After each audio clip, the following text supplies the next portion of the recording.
A nigga that gained, nigga that like not gained weight, the nigga that lost weight, lifted weights or some shit doing with some weight. So he big as hell now. Man, they said nigga got muscles and shit, man. So he ain't bullshit this time.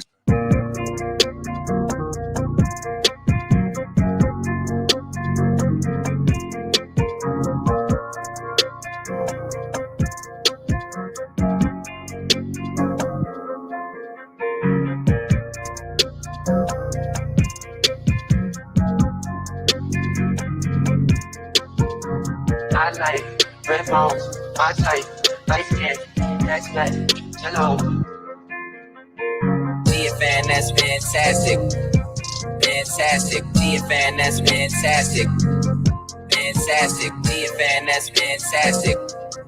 Fantastic, be a fan, that's fantastic. Fantastic.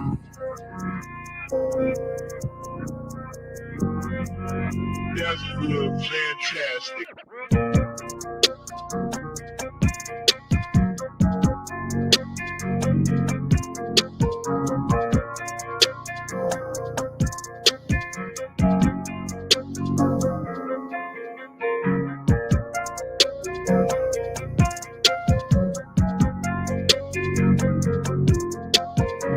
I like red bones, my type, light skin, that's black, hello. Be a fan, that's fantastic. Fantastic, be a fan, that's fantastic. Fantastic, be a fan, that's fantastic. Fantastic, be a fan, that's fantastic. Fantastic.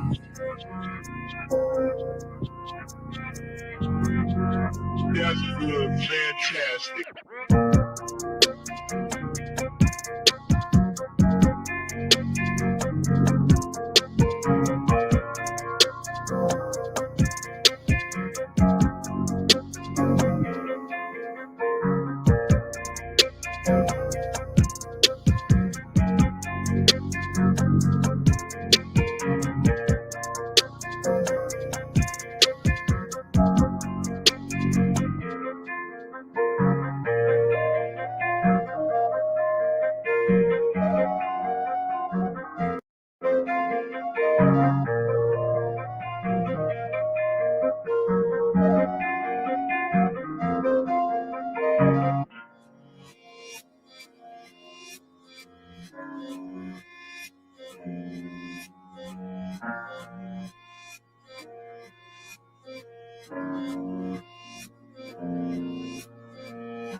Yo, what up, what up, what up? Y'all know the deal, man. Like and share, like and share, like and share, so we get this thing out everywhere.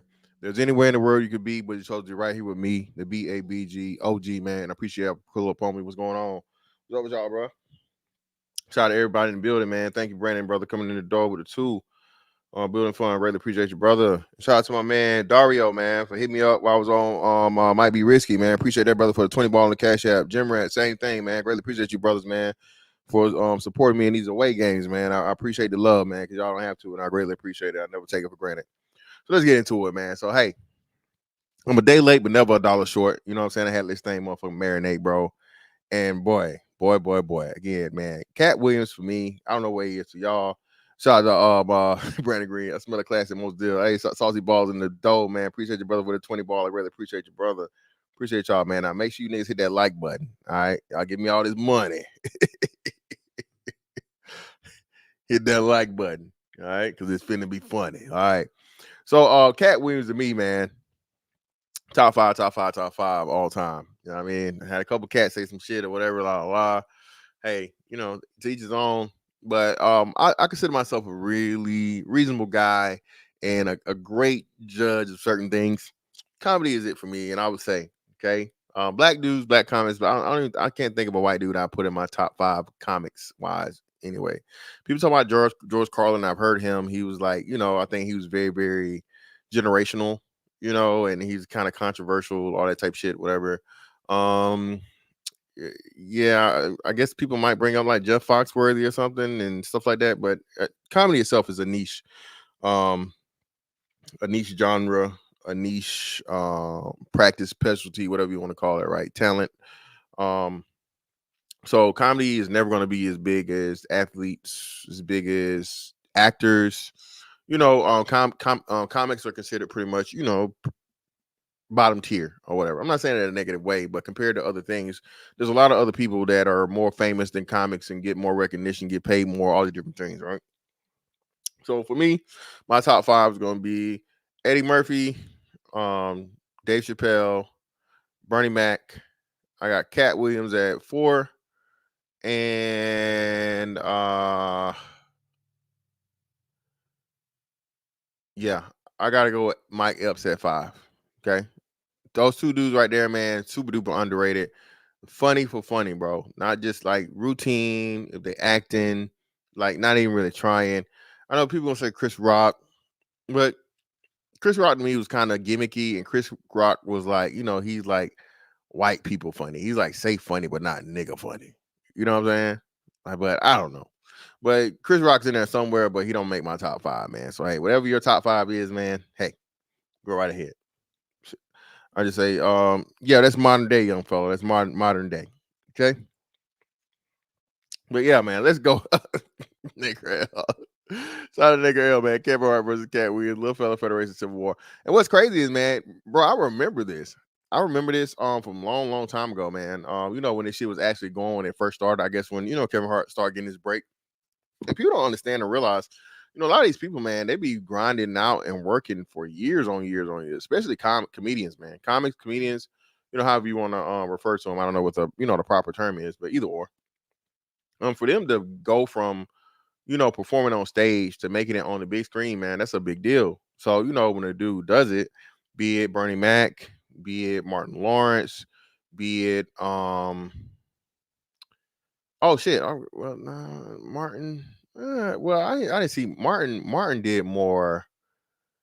But I don't know, man. So no, let me get Mike Epps up out of there because I gotta get Martin in there, man.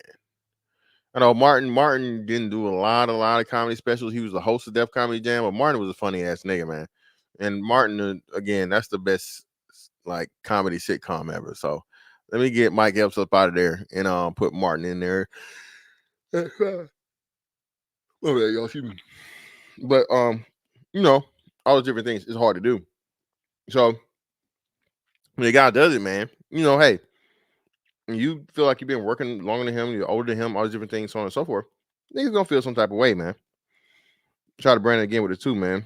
Martin, Dave, Katt, Eddie, Richard Pryor. Yeah, Richard Pryor again, man. Richard Pryor admitted to sucking dick on stage, and y'all thought it was funny. I can't use points for that, bro. I can't have no self-admitted dick sucker in my top five. I just can't do it.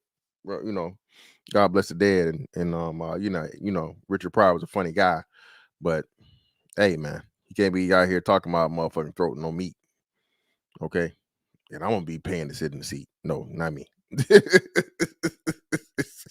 Hey, brother, he said that. He's okay. Exactly. I can't include the brother fuckers, man. I'm sorry, I cannot do it. But we gonna hop through here, man, and usually go through a couple of stages in this classic interview, bro. And y'all know I fuck with Katt, man, because this is how I get down. Look, bro, listen.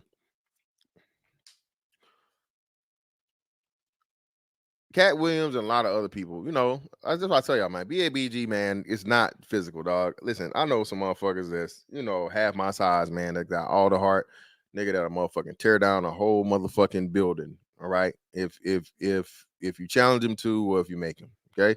So, you know, even though, the BABG, a part of it is, you know, being a big ass nigga, whatever. A lot of the time, man, it's mentality, it's heart, it's will, determination, intelligence, finances, you know, all this stuff, man. I'm telling you, right? So, I got all the love and respect in the world for a competitor, man. All right, nigga, I love that shit. A motherfucker challenge me to some shit, bro, or you talking shit, bro. I'm never gonna forget it. All right, I'm gonna make you eat them words eventually. That's why I don't ever go out here looking for shit or whatever, la la la. Because me, man, hey, bro, everything to me is okay. Who's gonna win? A lot of people say, "Oh man, there's something wrong with you." No, nigga, that's my personality type. Okay, that's what I like. That's what keeps me fucking, intrigued. That's what keeps me going. That's what gives me motivation to get shit did. I got to turn a lot of shit into a competition. You know what I'm saying? Otherwise, this is just, But Katt Williams, man, from what listen to him, he's a competitor. So when you dedicate your life to something, and you realize that you've been given God-given talent in this, and you hone that and you work on it, you take the time and you develop what it is, man. Hey, bro, I take it personal if and when you put somebody in my class or in my tier or a comparison that's just not there. Like right now, I'm seeing a lot of people bring up, because I guess Tiffany Haddish dumbass bring up Charleston White and Katt Williams. Bro, it's not even like this nigga's not one of motherfucking Katt Williams motherfucking goatee hairs, man, or his beard hairs. What are we talking about here? You know what I'm saying? But because of recency bias and a lot of people, these generations is the fucking microwave right now, right here generation, man. They don't remember anything past fucking 5 minutes. These people actually think that motherfucking, somehow Charleston White is on the level of funny as, Katt Williams. I'm like, bruh, what are we talking about here? What's wrong with you niggas? You serious? What is wrong with you niggas? What's wrong with y'all niggas? What's wrong with you? What's wrong with you? What's wrong with y'all? You niggas are crazy. Hey, them too, man. What y'all know about the Salkelson Corporation? Hey, that nigga had the Roy Wood Jr., man. If y'all don't know about Roy Wood Jr., bro, he had a prank call mixtape, bro. Bro, this shit, bro, had me dying laughing. This one and another one, I don't know what it. Damn, what was it? This was just a random one. The Reverend Lowdown one. Put it one in the chat. If you know what I'm talking about. Reverend Lowdown. Put it one in the chat, man. You know what I'm talking about. The Reverend Lowdown. Fucking. I don't know if it was a real call or a prank call to like the fucking it was to the what you call it?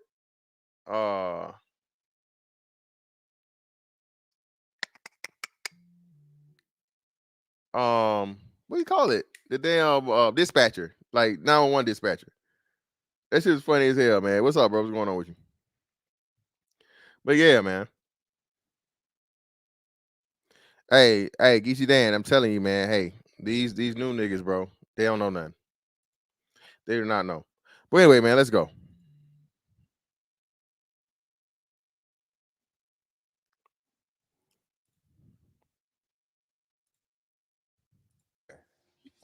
By the same maybe 30% than you could possibly expect. And things that we liked about you in football. You brought that on over to here, and that's why it resonates. And the reason I had to come is because you made a safe place for the truth to be told. You know what I mean? And I have watched all of these lowbrow comedians come here and disrespect you in your face and tell you straight up lies. I'm talking about things that have never been heard in all of Black Hollywood. They feel comfortable sitting here lying to you about it. You gonna set the record straight? Are you kidding me? You let Ricky Smiley sit here and you said out that mouth, you stole Friday after next, the one I was in. I wish all of America. Ricky Smiley. I don't remember Ricky Smiley prank calls like that. But you know who did have some good shit? Nephew Tommy shit was funny as fuck too. Nephew Tommy shit was pretty fucking funny, man. Nigga, that the best prank calls him, especially the one where he's all I can do is call the law. He said they done broke in here. I need you to come by here. And he said, no, hey, all I can do is call the law. That nigga, the dude they prank call. He's like, hey, man, nothing I can do for you, brother. Nothing I can do for you.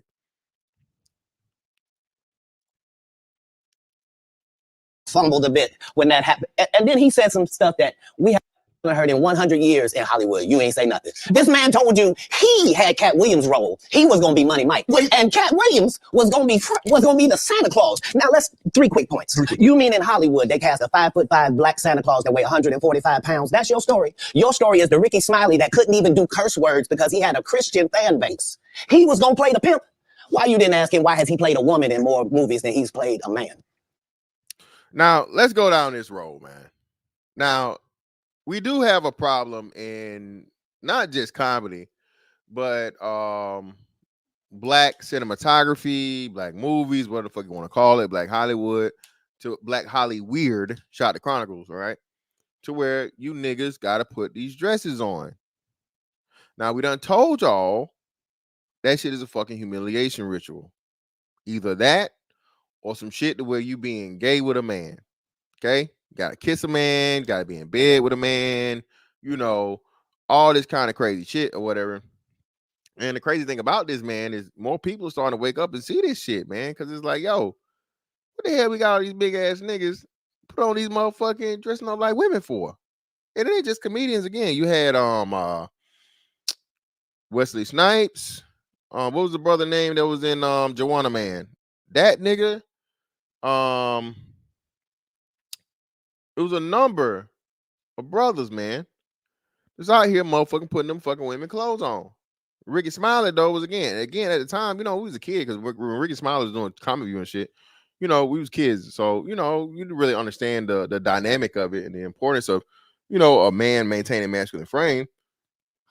Well, you know, Miss Bernice, I think it was Bernice Jenkins, right? Yeah, Ving Rhames. Yeah, that Ving Rhames shit was crazy, nigga. Sitting in the gimp. Like, nigga, what the hell would make you ever want to do that shit? Like, bro, Ronnie, bro, you have no idea. Katt Williams was talking about this shit last night, man. Because they recovered it on Nightcap, him and Ocho Cinco, right? Chad Johnson. I don't know what the hell he's going by nowadays, but either way, Chad Johnson, Ocho Cinco, whichever one. And bro, they had like 35,000 in the chat live or some shit. Crazy, right? And he was just talking about just how crazy it went. And it goes, another thing goes to show you, man. Listen, dog, controversy sells, dog. Okay. That's why I be laughing at you niggas when y'all be acting like y'all be mad because niggas going back and forth and whatever. Niggas get into some, you know, arguing or bitching and what's that. Again, man, I saw y'all over on the weakest shit ever for a whole 48 hours at the end of the year. Nothing funny. Nobody showing their face. Niggas just cussing each other out and bitches cussing each other out. And every bitch had stanky pussy, smell like fish. Every nigga was broke. Every nigga had a bad hairline. And nobody could see who the fuck was talking. You can never even see nobody. So I was like, you niggas, like, get hyped for that. I don't ever want to hear you niggas talking shit about some shit when I motherfucking turn up. Shout out to Too Cool for School, man, for $5. Hey, brother, you said it, I didn't. I didn't say it, brother. Y'all, man, come and I appreciate y'all, man. I guess for sending me links to certain shit or whatever. But a lot of this shit, man, I'd be like, man, what is this? Okay, I was embarrassed. I was embarrassed for y'all, man. Some of y'all see in that chat, Jesus. But anyway, yeah, it's like type shit like that. So niggas love, bro, the back and forth. Niggas especially. Again, man. Who you done seen on egg on a fight more than niggas? I bet you won't do nothing. You ain't gonna knock it off his shoulder. All them motherfucking bout to fight games, man. Niggas made them up. Okay? Niggas made all the we finna fight. Like, what the fuck, bruh. So y'all niggas gotta stop the cap when it comes to, man, I'm tired of you niggas arguing. Oh, you niggas going back and forth, blah, blah, blah. Nigga, that's why you tune in. Shut up. Well, I didn't know He shouldn't be able. You wouldn't let an athlete that been on steroids talk about one of the greats. Ricky Smiley can't act because Ricky Smiley can't act. He told you the story about when the movie came out. Where did he say he watched it? At home. He wasn't even at the premiere. You telling this man, you stole that. Oh, so he could get his name in the same sentence with a great one. It is sad. He was just that bitter when we were shooting it. He told everybody, it should have been my role. Everybody on the scene. Why do you think no cast member has ever said anything? He could have played that role like you. I thought he was. Sir, no one. Why no? He was with KD. He beat up Terry Crews. Why nobody know this story? You talking about in Hollywood, they switched off roles. You take this and he, what? So Ricky. Now again, another great point made by Katt Williams, right? Listen, man. Certain people just don't have the capability to do certain shit, right?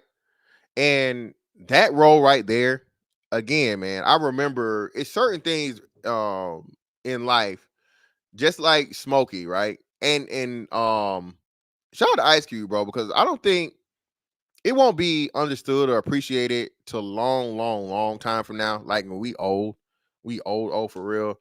just like how big that the Friday franchise was. And it could have been even bigger, but Cube done said a lot of shit, man. For everything from the NBA fucking with him to Hollywood or whatever. Bro, Cube is exactly what Shannon Sharpe is. Let me make sure I touch on this. The main gist of this, the main point of this live is black man, get and make your own. Okay. The Katt Williams shit is just a backdrop. Okay. But Shannon Sharpe is showing you what Stephen A. Smith should have did like probably 5 years ago, if not more. Okay. Long time ago. The shit that Chronicles was talking about like 4 or 5 years ago. The ruling class mentality, having your own, being to where nobody's able to fire you. Bro, you get enough charisma, enough draw, you know what I'm saying? Enough of a fan base, enough of a following. Bro, you don't need these major corporations. You know what I'm saying? And this again, shout out to y'all, man. The little niggas showed it was possible for the big niggas. You mean tell me these niggas sitting in their living room and just talking shit and saying what they got to say and people tuning in? Remember, I told y'all, man, when I first, remember this, put a one in the chat if you remember this shit. Hey, bro, me, Bernard Riley, Ramil, Obsidian, The Rumble, nigga, we was doing better numbers than the fucking, the Fox Soul. Bro, we was doing better live numbers than Fox Soul. Fox Soul could barely get 100 and some people in the chat box, bro. Paid production. Fox Soul was by Fox. Paid production. Like, what? It was, I think it was 3. It started out with 3 celebrities, then it turned to 4 or whatever. Bro, brothers in his space, man. We're out doing fucking paid production. Nobody's. Less than, nobody had like, well, I think O'Shea had a bunch of what's the name? That was, but most of the people, man, didn't even have, 50K subs. You know what I'm saying? So again, bro, people don't understand just how big business pays attention to the shit you don't think they're paying attention to, because all they're doing, man, is expanding it. They're seeing, they're studying, they're watching, and then they say, okay, well, shit, we do this, and this. We got the money behind. We put enough dollars. Okay, well, we're good, right? Well, again, Ice Cube, bro, and the Friday franchise, bro, genius. 2 of the gave you a couple of the most prominent big actors that came from nothing, man. Bro, no, Chris Tucker, bro, y'all know how much money fucking Rush Hour made? Chris Tucker became fucking Rush Hour because of Friday. Big part of it. Then who else you had? Terry Crews now. Bro, Terry Crews got his first major role in Friday After Next. Right? Mike Epps, of course. Mike Epps, man, he never been no major headline guy. But Mike Epps, man, funny as hell and had his career expanded because of fucking Ice Cube, And then of course, Katt Williams, right here, right now. You know who you're talking about. Katt Williams in the situation, bro. And then John Witherspoon. Listen, man, John Witherspoon playing Pops, a dad in that movie, turned into, again, I think one of the most underrated fucking TV series, but especially like cartoons or animated series ever. The Boondocks, bro, pound for pound, one of the best things ever around, bro. You know what I'm saying? The comedy, the serious introspection, just, all this stuff, the animation, just everything, man. You know what I'm saying? The guest appearances, all these different things, man. So again, Ice Cube, man, I don't think he gets his due or his flowers when it comes to the impact he's had to black entertainment, and then to see the brother try, venture out into bigger things and encourage more brothers, man, the Big 3 league, and to give a lot of NBA players that are retired or that are no longer in the league, man, a way to, still play basketball and then, make money and all these different things that had a name out there. Because again, man, money today isn't just money. Okay. Money is followers. If you're able to get enough followers on any platform, bro, those are dollars. Those are dollars. There's something you can sell for somebody. People are gonna reach out to you just off the strength of that to be an ambassador for this brand of this brand of that, all these other things. So please, you gotta understand that shit, man. What it is, dog. Shout out to You're Wrong, bro. Shannon Sharp openly says he wants and needs the sponsors plus Club Shay Shay under Colin Cowhurst, the Volume Network, which means the corporation still runs it. Well, no. Well, listen, what I'm saying, Aegon. No, still listen. No. I see the bro. I see the thing, DraftKings and whatever. I don't know what the V stands for or whatever. Bro, Shannon Sharp could fucking when his contract is up. Shannon Sharp's gonna have the same thing on his own. So trust me, believe me, I know because he's still what I thought at first I thought it was something else. I don't know. Is what Nightcap's the same. So trust me, believe me, bro. I understand what you're saying. Just like Stephen A. Smith's talk show or what's the name is still under, I guess, like ESPN. I think the thing he does on his own. So Stephen A. Smith is now trying to develop into his own podcast or whatever. But what I'm saying is he has the ability, bro, to where he's not dependent on motherfucking Skip ass every day. He gotta fucking go, you know what I'm saying, on TV, be there, la. Bro, you set up these interviews and you just talk. He's doing what, 1 to 2 hours, or you know what I'm saying, versus how many hours was fucking First Take, not First Take, but whatever Undisputed was. Okay, V is the volume level. Okay, yeah, cool. So that's what I'm saying, bro. He's still, yeah. So that's what I'm saying, bro. He still got he still has a motherfucking thing, bro, to be able to get out and get on his own, dog.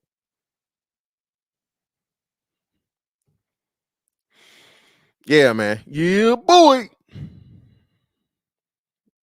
Yeah, Skip's even getting to it now. What I'm saying, man, there's a big transition happening, and a lot of motherfuckers don't understand. That's why they talking shit about you podcast niggas. All you niggas, you podcast need to shut the fuck up. You podcast, I'm telling you, podcast, nigga. Podcast is the future, nigga. Nobody watches TV no more. Why you think all these fucking shows getting canceled? Shout out to Donovan from 5, man. I greatly appreciate you, brother.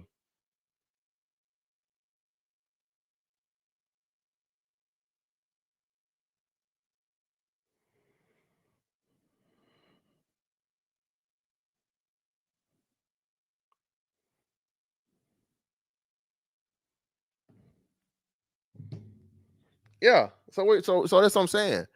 You gotta see the large picture. Let's see the large picture, brother. Oh yeah, most definitely. And that's what I'm saying, bro. I keep telling y'all, bro. And I'm not just saying this on some, some pro-black shit and niggas are the best, bro. The metrics say it, man. I said I got this other shit coming up for y'all this weekend, man. Bro. Again, Michael Jackson, Michael Jordan, Muhammad Ali. Again, the most influential and the most profitable names throughout entertainment history has been who? Black men, bar none. Black men. There's no athlete in history that's more popular, more famous, more profitable than Michael Jeffrey Jordan. I don't think it ever will be. Jordan hadn't motherfucking put on a basketball jersey and stepped on the court since what, 2001? Still. So, you know what I'm saying? So that's what I'm saying, man.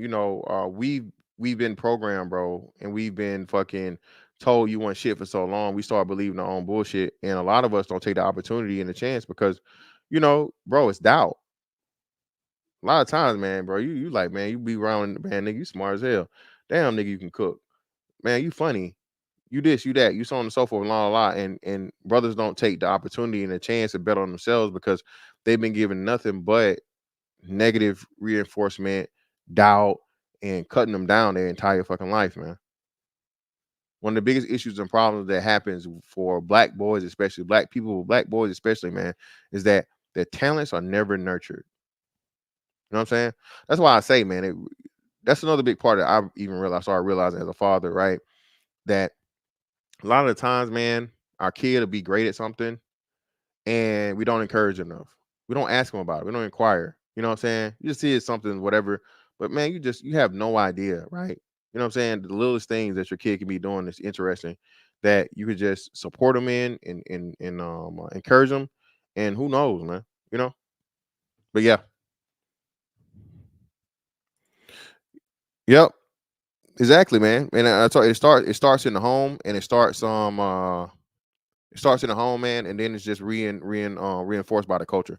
Shout out to Seminole 2014, man. Anthony Daniels mentioned this morning because I think the views on that vid up to 16 million now. Studio execs see the numbers, YouTube and social media, the wave moving forward. Niggas don't watch TV no more. Seminole, I've been through this, man. Like I said, that's why I always shout out to A1 Day Ones, man. I have no idea, man. Like I said, when we was first starting this shit off, bro, just like, bro, crazy numbers. You know what I'm saying? That's why I was getting a lot of fucking what's the name I was getting. But you know, you got to build it back up. I understand that shit. I was gone for a year, fell out of algorithm. That's why I'm grinding this out and doing everything and building it back up. You know, and shit. Hold on, let me see something real quick. Let me see something. Do something, nigga. Do something. Do something, nigga. Do something. Do something. Let's see something real quick.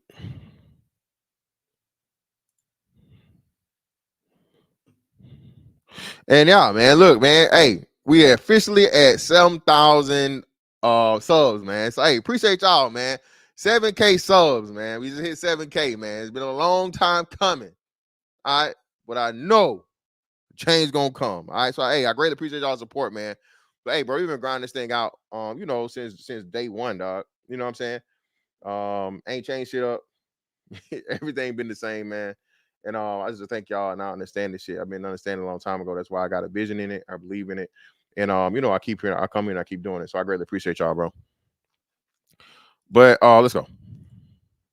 Ricky Smiley knows this, and I don't know why he would lose a child and come on the air and start lying. That's why people believe in rituals right there. It's because, well, why would he lie? I don't know why liars lie, but I can tell you this. We auditioned in Los Angeles. Yes. I was audition number 201. 200 black comedians auditioned for the role of Money Mike with me. You're saying all 201 of us was auditioning and you had already had the role and had already shot the role in 4 days?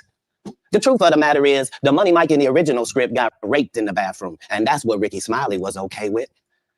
Katt Williams had to take the risk in front of the studios and the cast and our powers that be in his very first movie and say respectfully, humbly, guys, if we talk about anything else, I have no credibility and I have no pull. But we're talking about comedy, right, where I have all the credibility and all the pull. The problem with Friday After Next is we're trying to make a classic comedy. And this comedy involves a rape. And rape is never funny, no matter who it happens to or what the circumstances are. If you would allow me to allow us to do this movie without a black man getting raped in it, I promise you that it will be twice as funny as it would be with him getting raped. And again, man, hey, listen, he was right. Katt Williams was right. I'm a boy, Damon.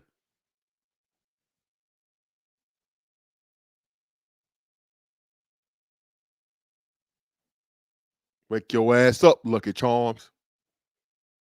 Nigga, did you pee on me? Bruh, he was right. Bro, anytime they got a thing of a dude, black dude, bro, that shit just fucked me up. I told y'all niggas was in love with what's the damn stupid ass movie, Snowfall? Bro, I was done. Bro, when I saw that shit or whatever, like you had to put that in the show, bro, get the fuck out of here, man. I'm cool on that. Cool on that, man. What the fuck is that necessary for? And a prison show is to be expected. Nigga, y'all outside of prison and this how you getting the drug money back? Nigga, what? And of course it had to be a dark skinned nigga. I couldn't deal with that, man. I can't support that. I can't support this brother fucking businessman. Yeah, Jonte Oliver, I told you, bro. Listen, that brother talked about that. He was on DJ Vlad, and I think he get in a couple of other places, man. Bro, that does something to you, dog. Participating in that shit, bro. Acting ain't just acting, bro.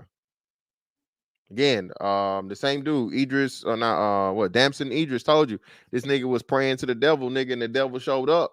He couldn't sleep right for fucking 30 days. He had to call the real people. He had to call some black grandmas, nigga, to pray them demons up off of him. Okay.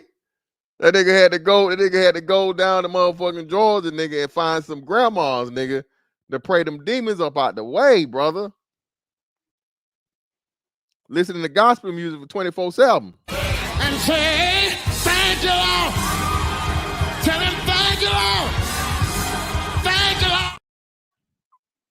Shout out to Hashim, man. Hey, my brother Hashim know what's up. Yeah, Conjuring, man. Shout out to Conjuring, bro. Bro, you the act, man, you literally take on, you know, another persona, man. You pretend to be somebody else. And a lot of these people, man, you know, when you be like, damn, man, this motherfucker, you believe they actually are them. And you hear about some of the shit they do to, like, these motherfuckers never come out of character, man.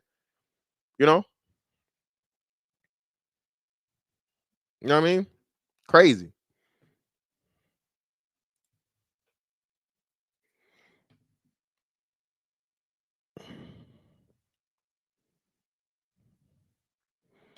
Dang Trail said like 5 people in real life died because they put a scene of the leader Mexican. Oh shit. Oh damn, that's crazy. Eric, what up, fam? Let me see. No, shit, y'all niggas. We deep in here, man, but let me see what you niggas is doing. Yeah, look, come on now. Come on, bro. Y'all doing a little better, but hey, bro, I need them 80 likes, man. Come on, brother. I need 80 of them likes, man. I got 100 y'all in the building, man. Do me a huge favor, brother. Grab your neighbor, all right? Tell them. Hit the goddamn like button. Real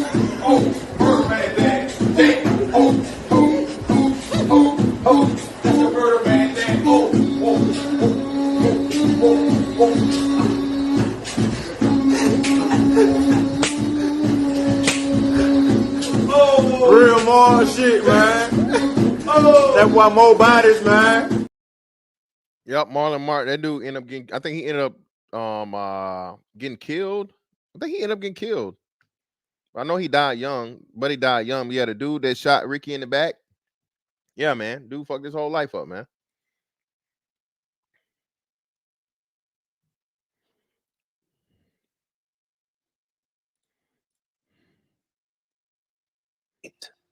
So considering that's the real story, why would you bring up that story? 35 members of the cast and crew have never brought up that Ricky Smiley was going to play Money Mike.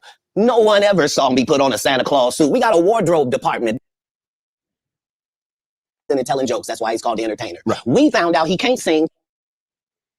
It was the same Steve that went to go watch Mark Curry do his whole sitcom and then stole everything Mark Curry had. Now Steve got a sitcom where he the principal and he wear a suit and then he gets this high top fade, making all black men think he got the best lineup in the business, and it's a man unit. Listen, man. Hey, Steve Harvey needs to pay, nigga. Steve Harvey has to pay for that shit. Steve needs to motherfucking. He owed by every. It needs to be a class action suit filed against Steve Harvey. Okay, Steve Harvey. The reason why motherfucking a nigga got to pay $50 for enhancements, including enhancements on a damn on a motherfucking haircut now, nigga. Steve Harvey, nigga literally fucked up the haircut game, bro. Nigga, before that, I didn't know what Beijing was. Who wouldn't tell y'all niggas remember Beijing, nigga? You know what I'm saying? They got plenty of different shit now, but bro, that Beijing nigga be mixing shit up in the cup and yeah, nigga, bro, fucked everything up, bro.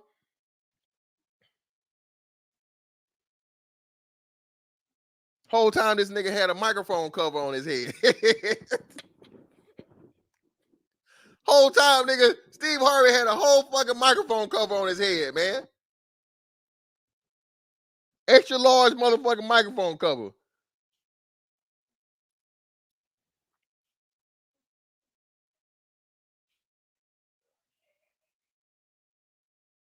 Fucked everything up, man.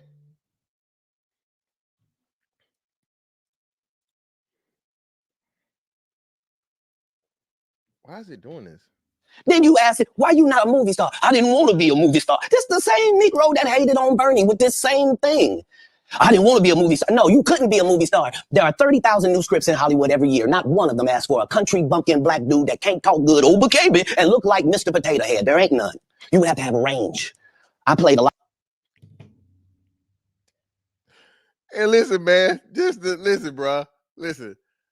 The jabs this nigga threw just like effortlessly.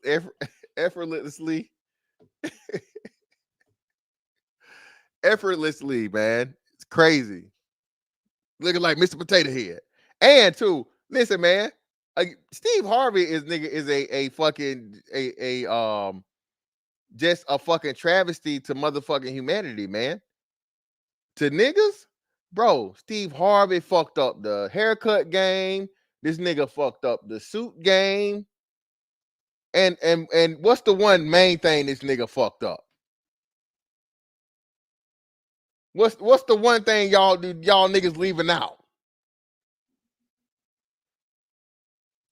Yeah, he damn sure do.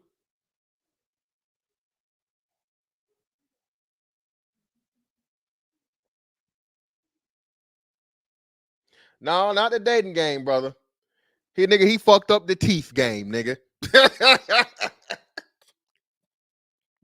Steve Harvey fucking exactly. Thank you, hey, Jay, them teeth. Yes, nigga, not no teeth. Teeth. Jay Reese, you need to hit me up, brother. Hey, Jay Reese, brother, hit my email or my IG or whatever, brother. I got something to mail you, brother. Appreciate you. Please, thank you. Yes, them teeth, brother. This nigga was the first motherfucking sponsor of veneers, nigga. Big ass veneers.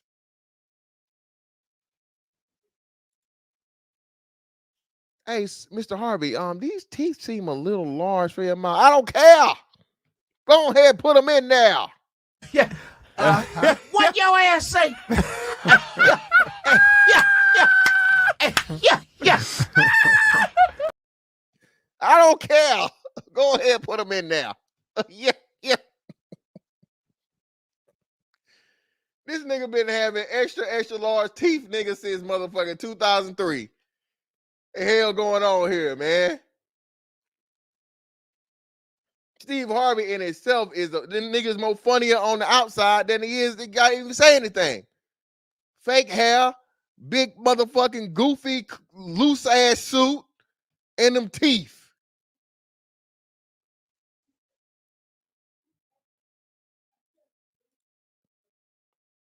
A lot of characters, 60 movie roles. I'm not playing Katt Williams in there. I don't know, Katt. We might not let you drink anymore. The way you. I mean, we ain't even got. I'm not fueled by alcohol. I've had a sip less than you. The truth don't need motivation. I'm just saying I can't let these dudes lie. Cedric sitting here telling you why he ain't a movie star. He over here look like a walrus. You didn't say nothing. He can't even get his arms off his stomach. Again, man, come on, man. Let Uncle say it live, bro. Let's say it live, man. Come on now. Let's say it live, Cat. Looking like a walrus. Sitting on here, why I'm not a movie star. What? It's a situation. He never wrote anything. Remember, when Cedric the Entertainer starts, he's supposed to be singing, dancing, and telling jokes. That's why he's called the Entertainer. Right. We found out he can't sing, can't dance, and doesn't write jokes. He did 4 comedy specials. They're so bad, Shannon, they're not available on Netflix or Tubi. Can I say that again for the audience? They're so bad that they're not available on Netflix or Tubi. You don't think Ced's a good comedian? The world doesn't think that, sir. I have 12 comedy specials. He has 4 specials that are not available Why is this shit on Netflix or Tubi. It seems to me, Katt, that you had a lot to get off your chest. No. You want to set the record straight. Winners are not allowed to allow losers to rewrite history. I don't say any of these things if my name is not breached by these people on your platform. If you give a liar a platform to lie, then I'm not being messy by saying, hold on, that never happened. It's untrue. And there are hundreds of witnesses for. Hey, man, again, bro, you got this right here, man, is the very important thing, bro. All right. We got 200 in the building, man. I greatly appreciate y'all. Keep hitting that like button, man. Give him that like button so we can get the numbers up. So revisionist history has always been a fucking problem, bro. All right. And a lot of the time I don't think it's intentional. Sometimes it can be though. But when you know what happened, dog, you know what I'm saying? You know how shit went down and a motherfucker come and lie. That's the worst thing ever. And the sad part about it is, bro, this whole thing, Katt ain't lying, man. Katt ain't lying. You know, the wonderful thing about you internet niggas, okay? Especially you Twitter niggas, bro. Hey, niggas get on the case, nigga, that's it. It's over with. Niggas get on the case and start motherfucking digging up shit. Brother. It's over with, man.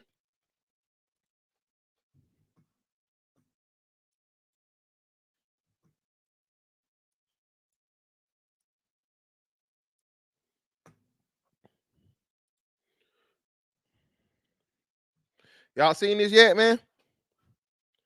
Y'all seen this yet? He gonna walk up and introduce himself, Chad Johnson, man. Everybody around here call me Bomination. Everybody around here call me Bomination. It's fine. You call me that. Don't even worry about it. Everybody call me Bomination. Everybody call you Bomination. Yeah, everybody in the whole city call me Bomination. Don't even worry about it. It's fine. You call me that. Don't even worry about it. Bomination. This is what everybody call. Yeah, everybody call me that, man. Don't worry about it. I'm like, all right. So all week long, my ass talking about Bomination. What up, boy? Hey, Bomination, you gonna run come over here and watch the game with us later on? Hey, Bomination, run to the store, grab some beer, come on back. My cousin said, what you calling him?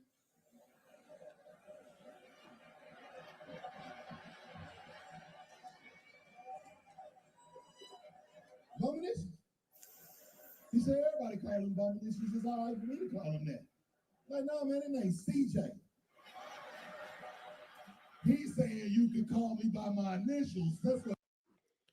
Now again, man, listen, I'm not gonna take anything away from fucking Cedric the Entertainer. I still think Cedric the Entertainer's a funny dude, especially back in the Comic View days. Again, I don't think Comic View would have definitely got as big if it wasn't for him. You know, Earthquake, Bruce, what's the other fat dude? Lavelle Crawford, Ricky Smiley. Listen, I'm believe me, man. I'm not about, even if a brother messes up in something and I don't like him for a certain thing. This is why I'm about, I can hate your guts, bro, and give you credit for whatever you're good for. And I think that's the manly thing to do. Okay. The manly thing to do is, no matter how much you may not dislike a nigga or whatever, so on and so forth, the man is who the man is. I can say, hey, this nigga's good as shit at this, and he's still a fuck nigga. You know what I'm saying? And I mean, there's honor in that to me, in my head. Okay. So just believe I'm not writing off for their time, because again, none of those people are really relevant now. Cedric the Entertainer is not relevant now. Ricky Smiley is not relevant now. All these people he's saying, for the most part, really not relevant now. The only person who's relevant now for real is Steve Harvey, and Steve Harvey is not much a comedian as he is on the he does the I think does he still do Family Feud? I know he still got the radio, the morning show, but a lot of these people have aged out, right? So again, I'm not trying to disparage the brother. I'm just going by what Katt said. And again, the internet niggas, okay, got on the case. All right, now this shit up in your face. The only way that I can answer that question is by telling the Bomination story. It's a true story. See, there was this white family lived in Mississippi, and they had this man who worked for them occasionally named Bomination. Now, he did various small jobs for them on and off for about a week. One night, he had just finished bartending a party, and the lady of the house realized that she didn't have any money. So she said to him, Bomination, I want to write you a check, but I don't know how to spell Bomination. And he said, well, I've been meaning to talk to you about that. See, when I came to work for you, I told you my name, and then I said, but you can call me by my initials.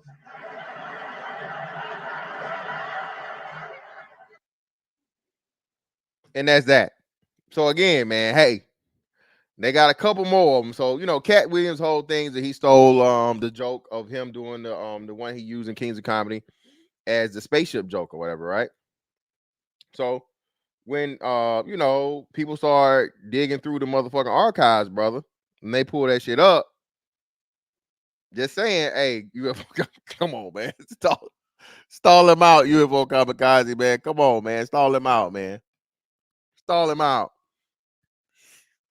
It's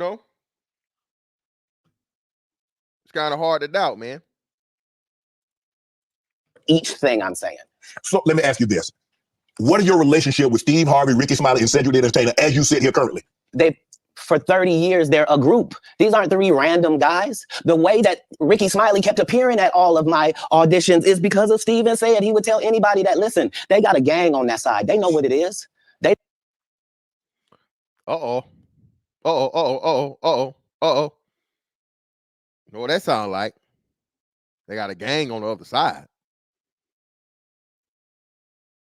Well, you mean like elite group of famous people that might participate in certain occultic, esoteric, ritualistic behavior? Maybe that's why all these niggas wearing these dresses. And then, you know, he did bring up you know, Ricky Smiley's son somehow, you know, expiring early. Just saying.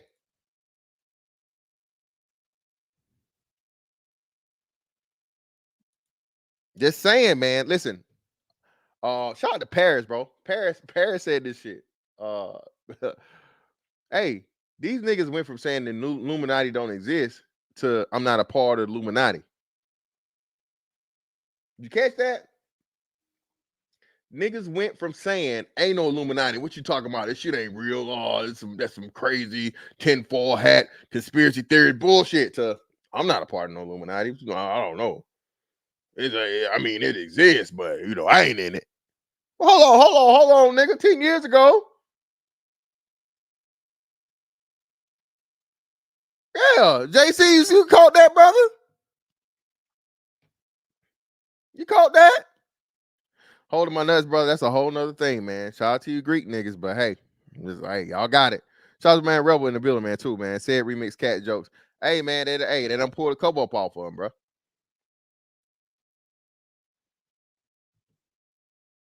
Hey, there she go right there, man. Shout out to Paris, man. Yeah, for sure, man. Paris told y'all, man, listen, hey, these niggas went from motherfucking, hey, man, I ain't no part of no Illuminati. Hold on, brother. I thought it wasn't no Illuminati. What you mean? What you mean? I ain't never say that. Nigga, yes, you did. We still got the tapes. Early 2000s when all you niggas was like, you know, Atlanta was the shit. You know what I'm saying? Everybody motherfucking had a big ass chain and a Bentley and all this other shit. Like, what the fuck going on, man? Atlanta just turned into some shit bigger than New York and LA and all this shit out of the blue.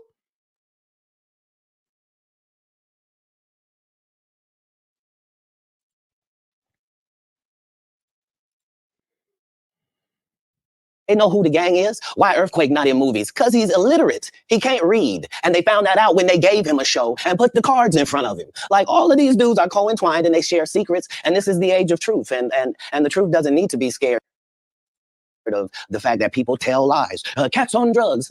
Where are the stories? Why is there no story of anybody who ever sold a drug to me?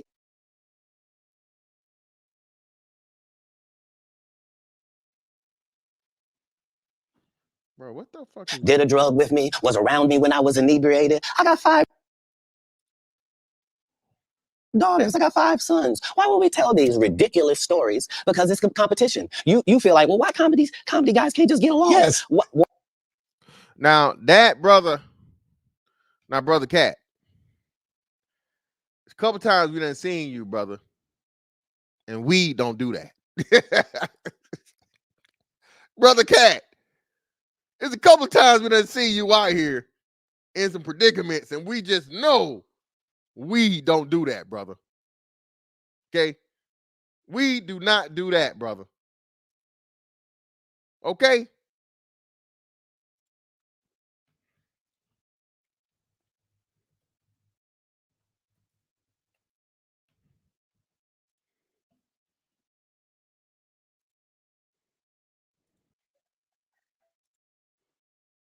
Brother Katt, we don't even know where you just was popping up in these neighborhoods randomly. Somehow you end up in the projects, brother. And next thing we know, you in a chokehold.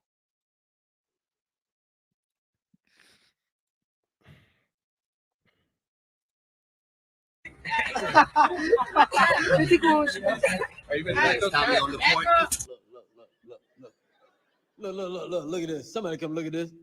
Look at this. Somebody come and look at this. Look at this. Goddamn. Oh, you can get your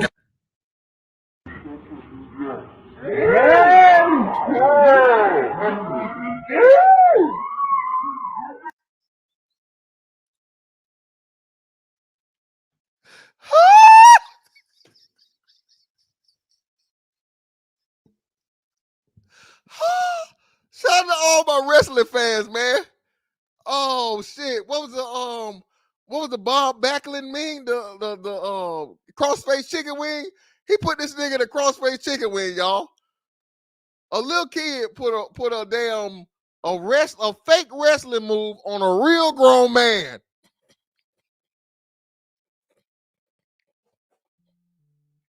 I'm gonna say it again. A little kid put a fake wrestling move on a real grown man. This nigga, get off me. Get off. Katt, brother, we don't do that. Katt Williams, you talk about how many miles you run, and brother, come on, boxing matches. Katt Williams, you got whooped by somebody, a child, brother, a child. And then he was done. It was nothing he could do. This wasn't no MMA move, man. They're like, Katt, brother, hey, brother, you Katt, brother, we ain't gonna forget. We ain't forgot that shit now. You out here spitting the truth, brother. But hey, you done took some L's, nigga. Some huge L's. Yeah, see, I don't know how y'all forgot. Bro, I ain't forgot about none of this shit, bro. Yeah, definitely. Thank you. Hold him under. Hey, he definitely left out a lot. Katt left out a lot. Katt, come on now, Katt. You done had some dubs, brother, but you definitely took some L's, brother. Oh shit, I don't even know about this. I can't. They gonna ban my video, brother, if I do that. YouTube, please don't ban this video, brother. It's just, hey man, it's just tussling and wrestling. Come on now. Get off of me. And the other kids gotta come save him, man. Come on, Katt, brother. Katt, brother. Katt, you can one thing you can't be a Katt is tough, brother. Okay? You was probably about I want to say shit. What was that, like 7, 8 years younger in that one, brother? You don't stand no chance now. Any of them niggas you talking that shit to, bro, hey, that's the first thing that I don't know if y'all heard Cedric the Entertainer. Look, hey, you do you over there, I'll do me over here. But hey, this shit ain't gonna go the way you think it's gonna go. Bro, hey. That walrus a motherfucking that walrus will fall on your ass, nigga. Cedric the Entertainer, bro, do the monkey with your ass. Come on now. Why didn't you get along with the other teams you were competing against? If you're a Denver Bronco, why you don't to come years later and try to tag along just for their own self-aggrandizement? Why didn't Q set the record straight? Terry Crews could have set the record straight. Mike Epps could have set the record straight. Why none of them set the record straight? That's what you were supposed to ask him when he told you those lies that no one's ever heard. Right, but he's telling you something no one's ever heard of. Nobody has ever heard. Oh, Ben Affleck and Matt Damon was in a movie. Ohio, raised in Dayton, Ohio. What was Katt Williams' upbringing like? Your parents were Jehovah's Witness. Comedians to stop doing the set they've been doing for 10 years and keep writing some new stuff. And I knew that if I could get that to take on, that most of these bums would have to just quit comedy because they can't keep up. They're not going to keep writing an hour worth of material. Right. I've written an hour worth of material 19 times. They're not going to do it. Why? Because they're not creative writers. They want to get somebody else and have them write it and put it together. So if I'm listening to you correct me if I'm wrong. I think the best thing that ever happened was the internet, because now they have to. Because normally, like you said, you could do a set and you do that set in Kansas City. People ain't heard it in San Francisco. People ain't heard it in Miami. They ain't heard it in Detroit, Chicago, Atlanta, so forth and so on. Now you do a set, it's on the internet. Somebody heard it. So you can't do a set and make it last 3 months, 4 months. Well, it doesn't allow the regular comic the ability to grow is the real problem. Like, the part of comedy is me taking these jokes in January, and by March, I've begun to craft this joke. Okay. It's not as simple as it was. When I wrote it, it was... Now, this is something that I struggle with from time to time, man. We got 220 in the building, man. I greatly appreciate y'all. Keep hitting that like button, man. Keep hitting that like button. Y'all know we're going to drop the link. Y'all come up here and say y'all's peace, man. Give your perspective on this. So please hit the like button. When you dedicate yourself to something, man, you put work into it and you respect it as a craft, the most disrespectful thing is to see people, let me see how I'm gonna put this, not take it as serious or belittle it, right? By you know, the shortcuts and all this shit or whatever, because it's like, hey man, I put in work for this shit. This is why I say, man, you know, I understand and I feel why older generations always have a little bit of disdain. They respect them and they appreciate it for what it is, but you have a little bit of disdain for the people that didn't have to go through what you had to go through to get to where you're at, right? Even kids, bro. Shout out to my dads, man, with kids. Like, it's got a gap, bro. My daughter let me have it because she's like, you don't treat the youngest like you treated us and this and the other and la. And I'm like, well, damn, if you were mad because you thought I was doing something fucked up, you want me to just keep doing the fucked up shit and he suffer from it too? I ain't even tell y'all what the hell she said, but women, that's all I'm gonna say.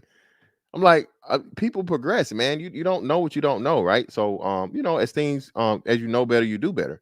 So a lot of times in those things, man, there are different methods, different trainings, different technology, different whatever it may be that makes the process a lot easier for people doing something now that you did much earlier, right? As to, like, even with this YouTube shit, man, like, bro, it's just sometimes I look at some shit, bro, and I don't get jealous, I don't get envious, but I'm like, damn, it would be real easy for me to do it that way, but that wouldn't be me, right?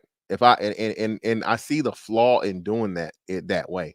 You know what I'm saying? I told y'all, what y'all gonna come to understand, man, is when this shit comes to full fruition and I'm wherever I am with this stuff or whatever, y'all are gonna see that I've been right throughout the whole way.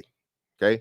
The Kevin Samuels shit came through, and I told you, and y'all, even some of y'all was like, hey man, did you watch Kevin Samuels last night? You want to hear about Kevin Samuels or whatever? I'm like, brother, well, that's not me. I'm not gonna base 99% of my fucking my content off of what Kevin Samuels talks about. I have my own mind. I have my own style. I'm damn good at it.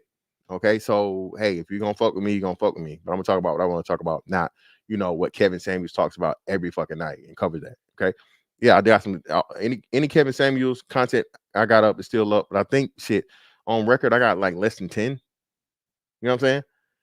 You know what I'm saying? Out of all the fucking Kevin Samuels shit that got put out, I didn't make it the fucking my bread and butter and my my content.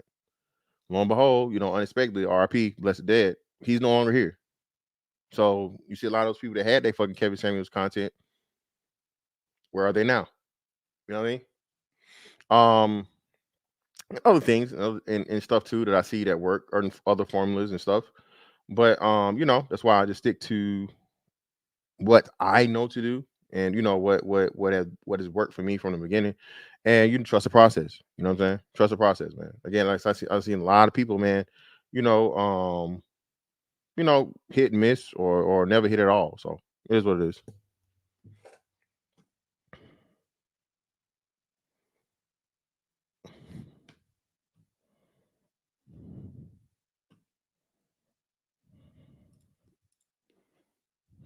Just da-da-da-da-da. But now it has the complexities of the fact that I'm having to deliver this to an East Coast audience, a down South audience, a Midwest audience, a Utah audience, a Colorado audience. And so it begins to take on a different complexion because you're having to deliver it to different people. Okay. And so this is what sharpens your joke. You then take those sharpened jokes and make it special.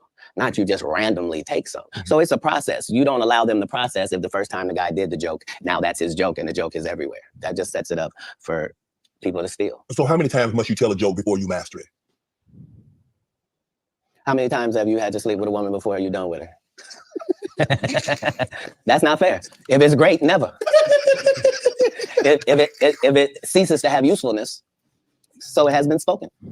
Right. So man, that's what I say, man. Listen, that too. This is, and again, this is just something that certain people have and they understand. Bro, you're known for certain things, right? Shout out to Hamp, man. Yo, Hamp's a real dude, bro. Extremely straightforward. The nigga don't run from shit, like he said, straight up nigga, up and down, and real nigga, bro. You know what I mean? And just being real, showing love, all these different things, so on and so forth. Bro, y'all know I got a lot of shit, bro. I got a lot of shit out here, dog, that I'm starting to hear here and there. Not a lot. Again, because I'm small, bro. I'm extremely, small at social media and all these different things. But certainly I got my fantasticisms, niggas, my fantastic originals, you know what I'm saying? And a lot of them shits, they come back around. So again, that's why I try to do those things, man. So if and when it does, because it will, blow the fuck up. You know what I'm saying? Y'all know where it came from. Y'all know the originator. All right. The creator, the originator, Shout out to Archie Lucky, man, for the 10. Greatly appreciate you, brother. Congrats on 7K subscribers. Happy New Year. I greatly appreciate you, brother. Thank you, brother, for the hard-earned dollars right there, brother. The older generation is supposed to make improvements on things to make them make everything better and learn from the past mistakes to not be repeated by the future coming behind. Yeah, most definitely. What's up with you, fam?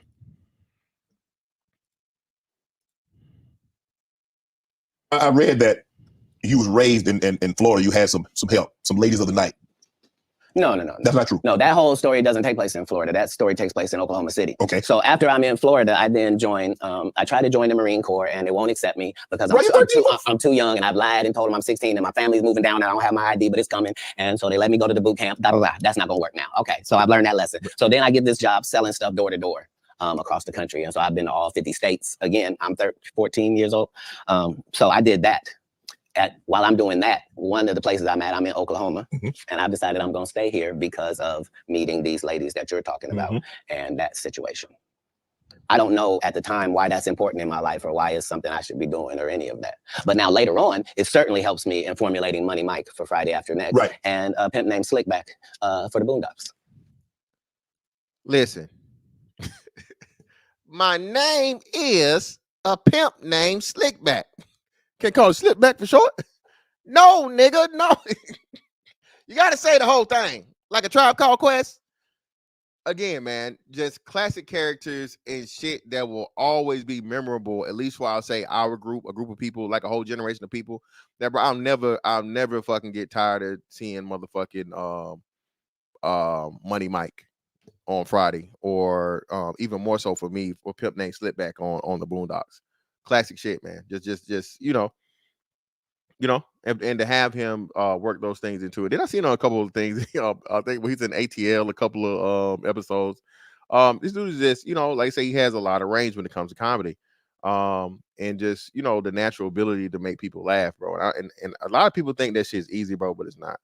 For it not to be corny, for it not to be this, for it not to be that, and people just find you naturally funny. Like, bro, you know what I'm saying? It is what it is.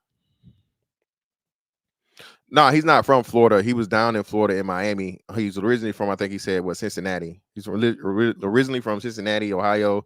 He got into it with his dad or something at an early age, so he pretty much ran away from home, hitchhiked all the way down to fucking Miami. Then ended up in what's name? Yeah. Yes, an alligator in here. Is it really an alligator? Yes.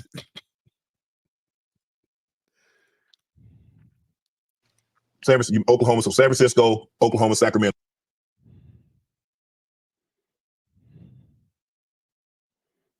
Everything else, and I at the regular club. Yeah, that was the range. Is that when in Rome, do as the Romans do. So that's how I started. But as you begin to get better, you begin to be able to speak to your entire fan base, and that's really what's been helpful. Is that I've been having the same conversation with my fan base for 12 comedy specials.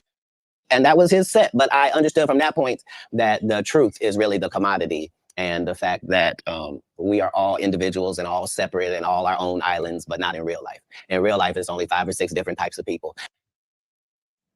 Jokes, and that you were trying to write jokes that other people weren't writing, and that your job was to be funnier. Like, people that know me will tell you I've been on this. Like, I had a list of all the Black comedians that were more famous than me. There was 300 of them on the list, and I had to be able to cross them all out before I could make it to the next level, before I felt like I was funny enough to do that. And so I appreciate what competition does for sports and for my particular sport. And comedy is a sport. What gave you the confidence that you could get on stage? You remember, I was 5 years old on stage. Okay.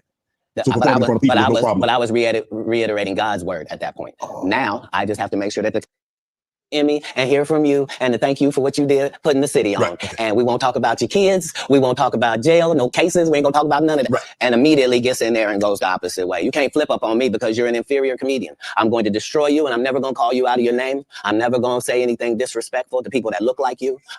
It's a very thin line I gotta call, but this lady is trying to embarrass me in front of a largely homosexual fan base. That's why she got canceled. Gay people don't take it kindly that you would, as a derogatory, call me gay. Gay people don't feel like it's derogatory. So why are you trying to shame me with something in a community I don't even belong in? There's no gay people saying I belong over there or been over there. But I have no hatred of over there, and how dare you? You did a number on it, though. Hey. You did a number on it. That's legendary. No, you either believe in karma or you don't. because I didn't even know any of the stuff that she had done to my fellow comedians until afterwards. I just know that it was a setup. Right. And remember, they tried to kill me this same weekend, not in jokes, with a real gun in my real face on real camera. Understand, I'm losing my life for participating in something that goes along with my job. Like, it's 2 comedians. What do you mean? And the world was okay with it because it was me. Had that happened to anyone else, the world went crazy when Will smacked Chris. This is a person pulling a whole gun on a comedian in the confines of their job. It's really a weird situation when they hate you that bad. Yeah. Yeah. You felt she hated you at that moment because you mentioned that she said it was going to be very professional. Oh, you won an Emmy. Congratulations. You put the city on. You own for the city. Yada, yada, yada. And now, did she mention anything about the Emmy on camera? I believe you saw the video and you know that none of that took place. See, the issue is that all the comedians have to come do these radio stations because you have to sell your tickets. And so that means you have to go to the radio station. Yes. I don't go to the radio station and I don't make posts to sell tickets. I just don't. So you've not seen me. I'm not here in some subservient position where somebody sent me over. You have the kindness of your heart. You are. No, I'm saying, go ahead and take that out. You don't want to be against equality, do you? No. What you just said was very unequal, sir. But I think maybe you've had enough of this.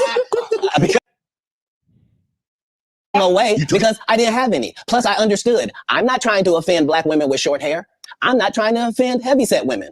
I'm not trying to upset fellow comedians. I'm not trying to do any of that. And I am qualified to be able to do none of that and still eviscerate you because I'm smart enough to know that I need to say that you have gnarled fingers because I know your limited education means you don't know what the word means. So again, man. Yeah, at the radio station. Roasting is an art. All right. You can get up, you can just cuss motherfuckers out and la and just this, that, and the other, and ramble. But being able to use certain features and certain things and point out the things, or even if you can't see a motherfucker, shit that they say or shit that they're known for, bro, again, it's an art, man. Okay. This shit ain't easy. Everybody think they can do it, but shout out to X, man. X had the he was doing like the roast off or whatever. Had a couple people try out, man. You know, niggas didn't want to get on camera, but as soon as niggas got on camera, bro, that was it. It's over with. I done heard it all, man. I think I'm a dark skinned kid, 80s baby. Nigga, I heard it all. So it ain't no motherfucking joke I can't take, and nigga ain't no joke I can't make, nigga. Okay? If we do it going off of looks, brother. All right. It's best you just put your face in the book. All right. Because no matter, I'm gonna find something, nigga. And I never miss on who and what you look like. Okay. Never. Y'all seen Alexander Nisha O'Neal, nigga. Y'all seen Tasha K looking like Alexander O'Neal Jr. I ain't never missed, nigga. You can't possibly respond to it. You're not sure of the meaning. And I'm going to continue hitting you because this is what comedians do. Right. You've been masquerading that you're a comedian. Yes. Yeah. I have. What was that feeling like? Did it like want to give up? Because we don't, because when you have, I don't know how early it was in your career. Obviously, it hadn't been I don't think it's in the last decade because you've been immaculate. Have you ever dropped a pass? I have. I've been booed too. You know the little segment between everything is fine and I got it, and then you noticing where it is now? Mm-hmm. Yeah, it's that. The thing about as a comedian, the audience's opinion is the only opinion that matters, not you, the writer, not none of that. And so I don't think any comedian has ever been booed unnecessarily either. They deserve it. Oh yeah. I'm saying, what do they say when a guy shoots the air ball in the NBA? They say air ball to make sure everybody knows. But again, he still got to get back on D. Right. Like the game didn't end. He don't get to throw his hands up and sulk. Right. That's supposed to be used as a learning experience. Most comedians don't get booed enough. Again, man, people say we just use these things or whatever just for y'all niggas just gossiping. You just celebrity this and all. No, brother. Listen, there's a lesson in a lot of things, man, if you look for it. Okay. Again, in the black man's life, bro, more often than not, it's your one fuck up over your 1,000 motherfucking good jobs or great jobs or whatever, right? It's always the fucking negative and not the positive. The moment you understand and learn, man, to have a shooter's memory, as they say, right? To be like, okay, hey, I fucked up, but I learned and I keep moving forward, bro. You'll be a whole lot fucking, bro, better off in life. You'll have less stress. Your blood pressure be lower, brother. And confidence, man. Confidence is everything. I tell y'all all the time. People hate when you have fucking natural, true confidence, bro. You know who the fuck you are, what you're capable of, all these other things. And no matter what the fuck somebody say, you keep doing the shit your way, bro. Motherfuckers cannot stand it, dog. That's not just women. That's niggas too. Because again, it's so rare, especially when you're not supposed to have that, because that's not allowed in the black culture, the black community, whatever you want to put it. A confident black man is a problem. Why? Because a confident black man believes that he can lead and he's more important than the woman, right? So this is why it's a part of the programming, a part of the fucking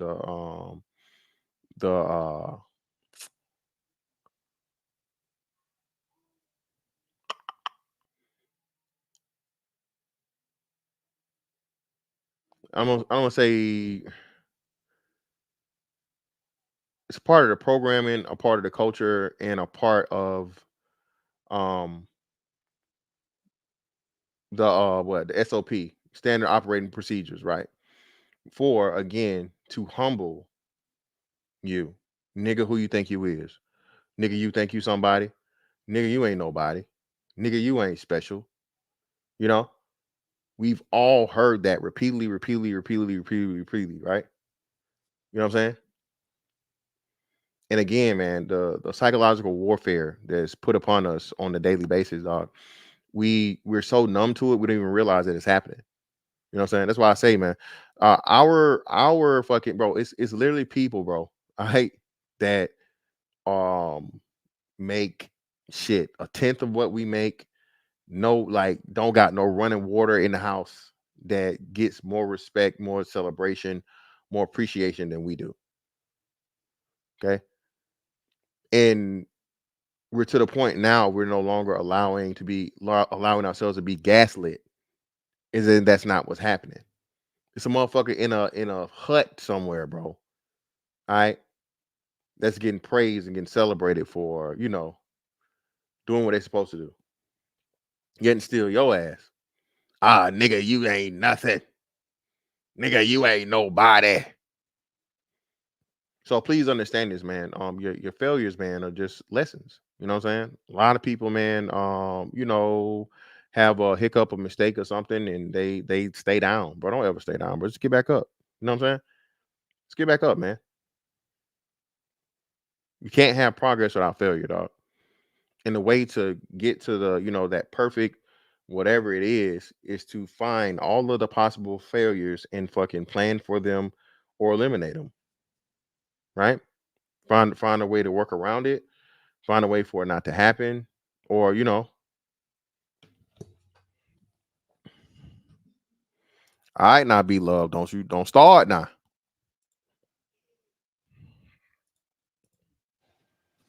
I mean, this is how you end up with a Michael Blackson who's a real African doing a fake African accent. Okay, well, this guy is mad at me. All I did was give him the best advice of his life. Remember, he was wearing dirty dashikis, and I told him he needed to dress to be in the position that he's trying to say that he's in. And if you're the African king of comedy, sir, there's actually comedians in Africa doing comedy. If you're going to say that, you got to go to Africa and get a school, dude. Everybody, you got to put in some work. And these guys, they take my advice. They change their whole persona. And then they hate me for it. And generally, I'm just too big to comment or make a statement about it or do a live or any of that. But when it gets to be a whole grouping of these guys, I got to come and talk to Shannon. I got to lay it down at the altar. You know every comedian. This is the other side of Kirk Franklin Prince. This is the reckoning. 2024. The reckoning. You watch that. You know every comedian that's been on my show. You watch every episode. No, that's not what you said. You said I know every comedian. You know every comedian. You're limiting me. Oh, you watch every episode because you know things. You know things. That's always where I'm trying to come from, whether it's comedic or otherwise. That's why even if you see me get arrested 10 times in a row on TV, as a fan of mine, you can be like, he's gonna be right out. Yeah, but they just say it. He didn't do it. He couldn't have. It's stupid. Why would he do something stupid knowing he got to come back and talk to us? Nah, they respect that every time it happens, I'm gonna be free as a bird sitting out here talking to you about it. That it really was what I said it was. That's all. You end up, you come down, you're in LA. Yeah. Now, I'm reading Katt Williams won Cedric the Entertainer's and Anheuser-Busch Best Los Angeles Comic Award. Did you win that award, won Katt Williams? It's a simple yes or no. It's not a rhetorical question. It's a question that probably should have been asked to Cedric the Entertainer. I'm asking you. I got you here, though. I know. I couldn't believe Cedric didn't get asked that question. You still a dude's joking and giving an award, and then 10 years later, you don't know nothing about it. Hey, but I promise you this. What? If he sees me again before he sees you, he'll be talking different when you see him. That's for certain. That's the difference. That's what these comics understand, is that I'm not doing nothing for clout. I don't even recognize clout. But eventually, the Lord is going to let me and you be in one hallway. A lot of these dudes go, Kevin Hart done went 25 years without ever being in the same building with me at the same time. If I go in the building, he walk out, you've never seen us in the same building ever in 25 years. Like, it's like that. Why? Yes, because I'm really the product. It's not what you think. I am never under the influence of anything. I'm always in my right mind. I'm always a physical specimen. And when you see me, I'm much, much bigger than you had thought. I have far less play in me than you would like. And I'm relentless. I'm out there. I'm still, to this day, I play 11 games of basketball with a 20-year-old. Nah, brother Katt, we ain't believing that. Brother Katt, what the hell is 145, 50-plus-year-old man playing motherfucking basketball at with 20-year-olds, brother? Okay? Katt Williams, I don't have a video, brother, of you dribbling, shooting, passing. Brother, stop. Okay? And again, we saw the 12-year-old, the middle schooler, brother, put you in the motherfucking cross-face chicken wing, brother. You couldn't move. You was that was 7 years ago and youthful. Okay? You were stronger. Brother, no. Kevin Hart, bro, has a motherfucking like hell, he just highlight reel. Yeah. Kevin Hart, bro, is an actual athlete, bro. This brother has used that money to, get his life and his body and shit together, dog. Bro, I promise you, bro. Kevin, don't do it, Katt. Katt, brother, you're not in nobody's weight class, brother. But we got my man Iz in the building. What's going on, Iz? What's going on, bro? Yo, what up, fantastic? What's good, man? How you? Hey, I can't complain, bro. Shout out to your chat, man. Shout out to you, man. Hey, fantastic. You know I rock with you the long way, right? You know that, right? Yeah. You know what I'm saying? You funny as shit, man. That's hilarious, though. But you know the thing, the reason why I came up, man, is because you said something key. As a content creator, someone who tried to do my thing new in the game, a lot of people think that what we do is gossiping. But the thinking brothers, the brothers who are more cerebral, like you said, we really use celebrities to get across lessons, because that's something that everybody has a point of reference to. You know what I'm saying? Everybody pretty much knows who Katt Williams is. Everybody pretty much knows who Kevin Hart is, or whatever the case may be. And so we use these scenarios and situations to extrapolate real life lessons that people could learn or gain from. You know what I mean? And I think that gets lost a lot of time. And people are really quick to be like, yeah, y'all be gossiping. Y'all just be gossiping. I'm like, nah, that's not. I say that all the time, man. Yeah, man, that's Tasha K, nigga. we right. We're not here speculating anything. Again, man, like you said, is that's something that's deliberate, man. To again downplay brothers that have introspective points of views and lessons to learn, right? To help people learn that maybe you haven't experienced, because I say this all the time, man. No man is perfect. No man knows everything. No man has ever experienced everything. And the great thing about just this space was me coming to find that I'm not the only person going through what I'm going through. A lot of times, men feel isolated. Men feel like they're by themselves, because as a man, nobody cares about your feelings. So you can't go out here crying and whining and all this other shit.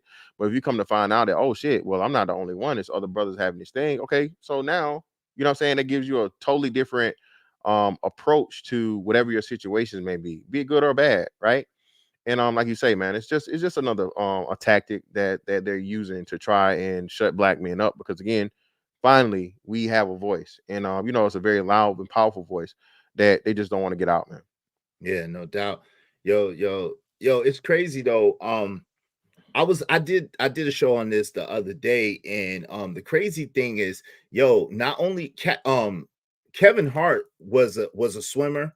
The Pride movie was based on his summer league athletic club. He was a swimmer. Kevin Hart was a basketball player in high school, like, you know what I mean, played on varsity. Kevin Hart is an athlete even before getting his body in premium shape. Yeah.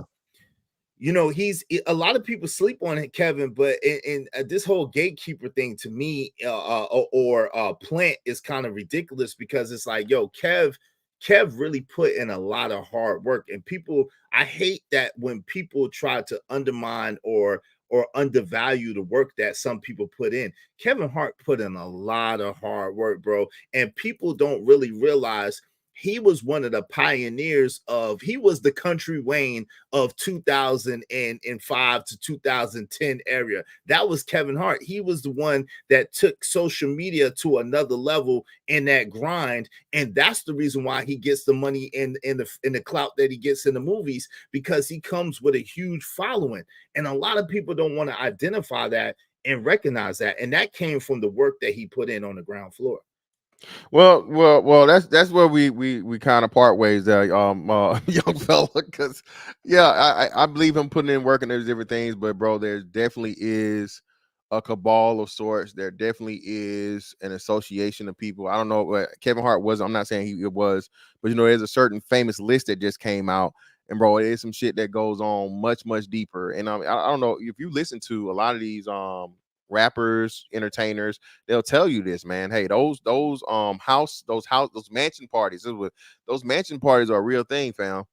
No, I believe that. I believe that. But what I'm saying is, but if you remember, if you look back, Kevin Hart did a lot as far as work. Oh no, I know he's been in the game for forever. To get, and I'm just saying he did work, like he grinded out. And now I can't speak to anything that he might have done behind the scenes. I don't know. Yeah, that's all alleged, brother.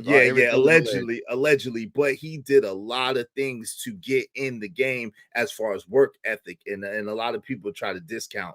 You know what I'm saying? I'll never discount his work ethic, but again, like you say, it's certain people that do the same thing and they never make it. You know what I'm saying? So again, not saying that everybody, I'm not saying everybody that makes it, signs a contract, does something, whatever, signs a soul or whatever, sacrifices. I'm not saying that. But again, like if and when people start trying to, I'm just saying, man, it just gets a little funny. Let me hop back into this real quick. And he had been a pimp and was going to be a rapper. And I had never done a movie before. I was a stand-up and I'm getting ready to do the movie. And so I was able to craft what a real pimp was like, what was too much. I didn't want to be stereotypical. Right. I did the research. I saw how many times people played pimps, and it was always something weird about them, right. I guess, because it's a weird job. You know what I mean? Right. And I wanted somebody that didn't seem like none of that he really thought it was a business and treated it like that. Mm-hmm. And so, adding those levels to acting is what all actors do if they're not Steve or Cedric or Ricky. Like, you're trying to create a character. You can't just be Faison in every movie. Like, you're just going to take your shirt off on every movie? Like, now this was another one, man. Listen, that was too easy, man. Listen, Faison love, brother. This nigga here, bro, is the hater of the year. Remember they did the Time Haters thing? Nigga, that's Faison love, like in real life, bro. He got the all-time hater. He got the all-time hater list, yeah. Faison is just a hater, like in general, man. Like that nigga don't care. He's like, point me to the direction of where I can hate. But Savage, what's up, man? Go ahead, brother. So I just wanted to bring a couple things up that's kind of funny that wasn't touched on. So all that stuff that's going on with Diddy, Steve Harvey's daughter was dating Diddy. She's like in her early 20s. So that's weird. Kevin Hart had that interview where he interviewed Diddy and Usher, and Diddy said that him and Usher used to wake up in bed together. Also, funny fact, Kevin Hart was in a dress on Saturday Night Live. Also, there was a scene where he got pulled over by a cop known as Shaquille O'Neal and was in the position on the hood of a car. Yes. And it's well known that Shaquille O'Neal happens to like to take flights to a longitude line that's around the 33rd. He also started a production company called Black Heart Productions, and the symbol is a black heart that's broken. One could say that that might symbolize your soul. So, you know, just some weird things to What about his correlate. mom? What about his mom since you're going there? I'm not too familiar with what happened with his mom, to be honest with you. She passed away suddenly, allegedly of cancer all of a sudden. Yeah, that happens a lot. Yeah. Like Gilly the Kid. I don't know, you know, Ricky Smiley's daughter got shot and his son passed. Yeah. All of a sudden too. I don't know. Yeah, T.I.'s friend got, you know, hit up in Cincinnati.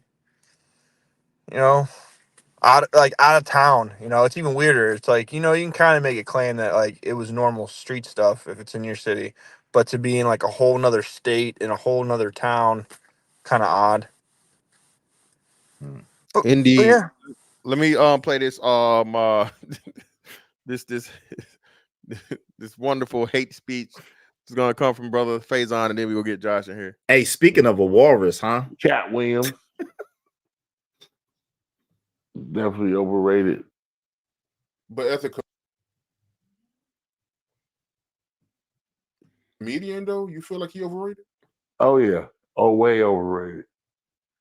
Way. It's all mouth and no product. Where's the successful movies? Where's the successful TV show? He did the stand-up, okay. Brother, he did several stand-ups. 12. Yeah, and 3 of them are like classic. Will go down like forever. Maybe in life, 4, man. maybe 4, maybe at least 3, maybe definitely, 4. yeah, possible 4. Shout out to Will Brown for the 5. Congrats, fantastic. Steve Harvey had the flyest bonnet of all time. But yeah, man. So this is what I'm saying. And then Faison, I guess this is current. So again, bro, none of that shit matters no more. Nobody's watching TV anymore. Okay. Nobody's even watching movies anymore. Bro, all these box office shits flops. There's no more blockbuster box office movies unless you're doing some shit in the summertime. It's gonna be now you can't even say Marvel anymore because Marvel even flopped in the last they did, and people are leaving that shit alone. So, bro, unless you're getting a Netflix special as a comedian, bro, that is the top of the top. That's the fucking, you know what I'm saying? That's the creme de la creme. If you are funny enough to get a Netflix special, get a Netflix deal to where they're paying you for your fucking stand-up routine or whatever, bro. You know what I'm saying?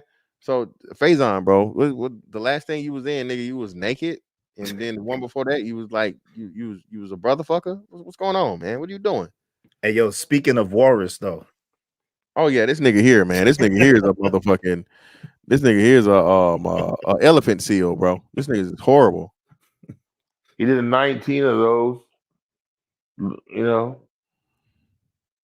So where's he great at? Greatness is consistent.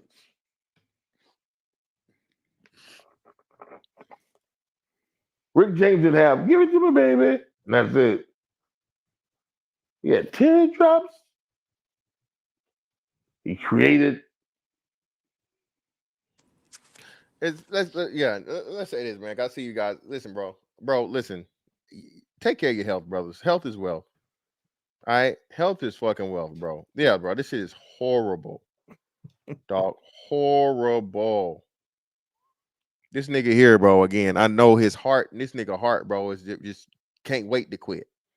Okay, his arteries and shit, nigga, hard as motherfucking titanium. Brothers, take care of your health, man. All right. There's no way he should be this big, man. Yeah, and especially having access to money and stuff like that, man. Yeah, it's no excuse. And you know, serious business, bro. Like I said, bro.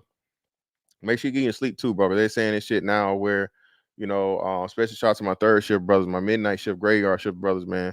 Hey, keep up with your health, man. Get your sleep, bro. Cause you know, hey, that's why I'm getting I just got the sleep study shit did. Sleep is important, dog. Your body literally heals itself and repairs everything.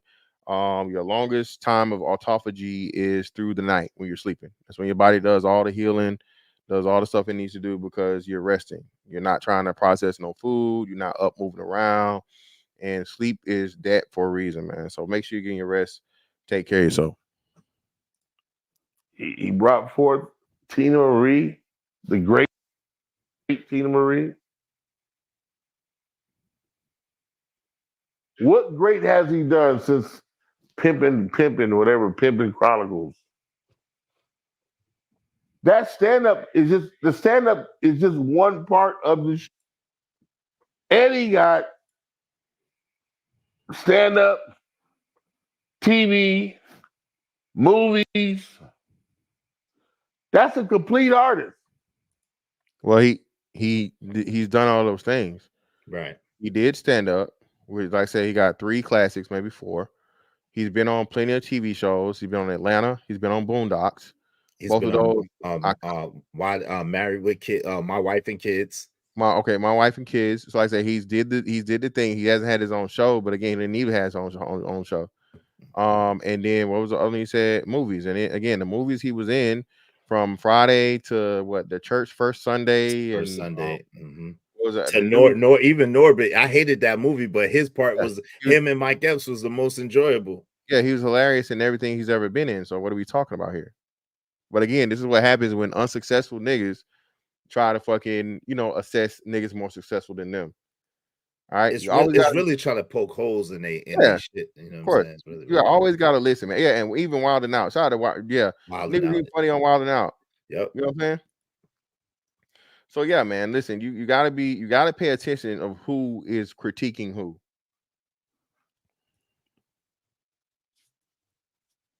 If you did a stand-up special 20 years from now, 20 years ago, and you ain't said shit since then, it's a one-trick pony. But do you think the troubles in his personal life is the reason why he haven't got you where he's supposed to be? Oh, you never heard of Richard Pryor? You ever heard of Richard Pryor?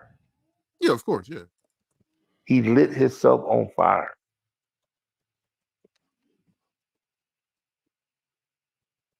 Bro, what the fuck? Problems with the police. Richard Pryor's life, most comedians' life are turmoil.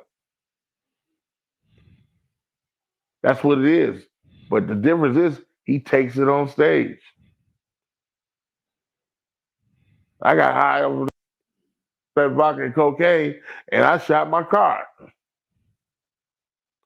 That's a fucking comedian. Bill Cosby takes the little simplest thing,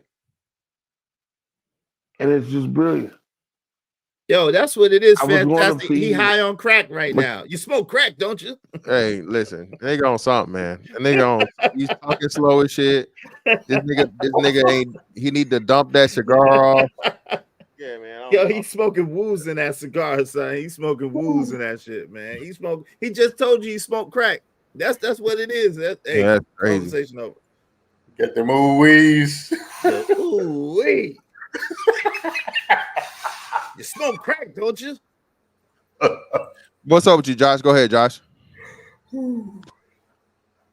First of all, I just want to say, fantastic. I heard what the hell you said about my damn hair. And I just want to address that punk ass Katt Williams. Yeah, I said it. What you got to say, Steve? He came to goddamn YouTube on Shannon Sharpe shit. Well, I'm coming to Mr. Fantastic 824 shit. Damn it, I'm coming to damn YouTube. I'm finna bite his damn back out. I'm finna pull that little motherfucker up. Let me tell y'all one goddamn thing. See, I am where I'm at because I work hard. See, I got my wife in the corner, in my corner. See, now this little Lucky Charm ass nigga ain't got shit in his corner but some damn little runts that he damn adopted. See, now one thing I ain't ever had to goddamn do is goddamn put my mouth. You see my big ass teeth? I ain't never had to put my mouth on no damn another man. What the hell wrong with him? Hell. Mr. Steve, what about that sponge that was on your head that he alleged? What happened to that? See, that's the problem with y'all young goddamn boys these days. See, y'all always want to judge another damn man by what the hell he got on his head. See, goddamn, what the hell I do with my hair? That's what the hell I do with my hair. But then I had a contract. Hold on. I had a contract. You went bald the next day. No, I had a contract with the damn S-Curl company. Them niggas on them S-Curl boxes, they were trying to look like me. I set the tone for that shit. But you went bald the next day, sir, after he called you out. That ain't nobody damn business but mine. And brother Steve, brother, what about these haircut prices, brother? You fucked up the game, man. You got to answer for that, brother. Can we get that's y'all damn problem. Y'all young boys don't know how to damn take time and spend a little money on your damn self. See, if you had a goddamn wife like I do, your wife can cut your damn hair like Marjorie shaved my damn head. Hey, but isn't your wife like 3 other niggas' wife before you? See, that's another thing with y'all YouTube ass damn soft ass punk ass damn boys on damn YouTube. See, what the hell? She my woman. She my woman. No, she was everybody's woman. She was y'all woman. You said that through these big ass lips. Yeah, she was y'all woman. She was y'all woman. No, she my woman now. Let me get back to let's hear what Katt got to say, brother Steve. We'll come back to you. All right. Why does it say that in your script? Man, let Big Worm live. Let him breathe, Katt. Let Big Worm breathe. Call him out now. You having an unnatural allegiance to losers is not like you. No, I ain't got no allegiance to the man. But you got to admit the role that he played, Big Perm in Friday now. You got to give him credit for the role now. Come on now. Let me ask you a question. Yes. If what you're saying is correct, why wasn't he in next Friday or Friday after next? I mean, his role, it wasn't good. Sorry. There was a lot of people that appeared in the first one that weren't in the second one, Katt. I'm just telling you why. I'm sorry. I'm sorry that there's a news flash that there are reasons for things in a business. Yes. Oh, okay. Well, why did you bench D-Lo? He had 2 points. What are you talking about? Shut up. But I like him. Nobody cares about that. That's not what we're talking about. These are business conversations that deal with businessmen. Right. Right. When you're good at something, you should progress. The guys that are not as good, they should fall down by the wayside. That's natural. So you believe if your talent doesn't support it, you should fall by the wayside, and the guys that have the talent and they get elevated, they should move. No, that's what water says. That's what the universe say. The universe say the levels. No, not I say. Who am I? I'm nobody. But I'm working every day as if I think that's what should happen. Is how it should be. And I'm choosing comedians that also write and work hard and don't steal other people's material. And I'm making sure that they all make $300,000 a season. And I'm making sure that they're not ever signed to me or my conglomerates. And that's why they're successful. No, you can work with me and still be an independent businessman, boss owner like you came in. I don't need you to be subservient to me. That's those other guys that make you pay dues. You said earlier that you rewrote a lot of what Money Mike was to say and how he behaved. So they allowed you the freedom, the liberty to ad lib. How much? Would they allow you to just make an interception if it didn't nobody talk about it? As a football player, formula. So you gonna keep just going out there telling jokes, not understanding that psychologically, the audience by 10 years is convinced that I'm funnier than you. They just don't know why. Because I'm putting out more content, better. You know, go to the ball man, you want to have that conversation. Right. What you mean the independent black dude who's filming it partly out of his fucking pocket? What do you mean he didn't pay you enough? They weirdos that felt like they earned the opportunity. Homosexual, right? It doesn't need that to be funny, right? Mm-hmm. And me saying that and them going, oh yeah, no problem. And then going to give it to this other guy and having him do it just like it was and acting like I'm a bad person because I keep standing on my standard. But yeah, it's interesting, but I wouldn't change it for the world. Like, again, I'm on the winning side of these decisions. You know, look, I've had Cube, I've talked to Cube. A lot of people say Cube doesn't pay. What's your relationship with Cube and what did that opportunity mean for you? Well, the ungrateful bastards that would say anything about Cube's payment, you shouldn't even talk to them anymore. Like you don't go to Goodwill, you don't go to a Goodwill thrift store and go, look at all this cheap ass shit. Why don't you shut up? Why don't you shut up? You could have went to Hermes. Why you didn't go to Balenciaga? Why you didn't go to the ball man? You want to have that conversation? Right. What you mean the independent black dude who's filming it partly out of his fucking pocket. What do you mean he didn't pay you enough? They weird. And again, man, like I said, this is one of the biggest things that won't be respected or given credit to by Cube. Any other black man that does it, man, but Cube especially, man. Cube has literally given the black man the blueprint of do it yourself. Okay. And the wonderful thing about this YouTube shit is we're doing the same thing. Okay. You bet on yourself, whatever your talent may be, whatever your wheelhouse may be, or whatever. You come here, you garner our audience, you keep that audience, you grow that audience off of you. Okay. You make money off of you. You use the money you got to make from your regular job to bring it here and expand it, or not just here, whatever your passion may be, whatever your expertise may be. And that is what is changing. The reason why the income is jumping so much in black men, and this is why I say, don't trust that bullshit about just the thing, right? Because again, bro, what your income is separate from whatever you make in your private business. Okay, so what you make in your private business is never going to show up on the black man's fucking income. So even if I'm, let's say when I first started doing this, I told you guys, right? You know, hey, I was making 70 whatever, okay, 70, 70, right? Just off my regular job when I first started doing this. But I had another business and I had a YouTube business. With the other business and the YouTube business, man, that was an extra 25 bands. That's never going to show up on my net worth. That's never going to show up on the IRS. That's never going to show up on, you know what I'm saying? Because that's separate.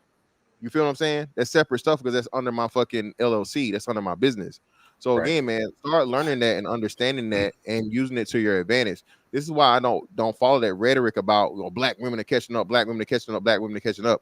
Okay, you can believe that if you want to, but again, like I said, I know how this shit really, really works. Even with Katt Williams and a bunch of other people, like when Forbes does these lists and they tell you this person is worth this, and this, well, that's just reporting whatever they get off of the you know, their tax return, you know, the money they can actually count. Bro, if you got LLCs and corporations and trusts and all these different things, bro, that money's never going to show up unless you tell them about it. So again, man, this is why we come here and we tell you guys about this, man, for you to do the research and learning about yourself and utilize it to your own advantage. Yeah, they don't understand that they don't understand the financial game like that. I mean, you talking to a bunch of mailroom employee niggas, straight up, man, straight up. You know what it is. Like even I remember back in the day, you had some people trying to clown you about your military salary. Me being someone that did 20 years in the military, I understand about how that works and how all of the different allowances and other special pays aren't counted into exactly not even counted. Collect right. That, you know, that's not even considered a part of your salary. You know, your BAH, your BAQ, your hazard pay. You know, in a case like somebody like me, I had 3 language pays. You know, so you know, you get a whole bunch of different pays that, you know, it's not going to show up on your standard salary.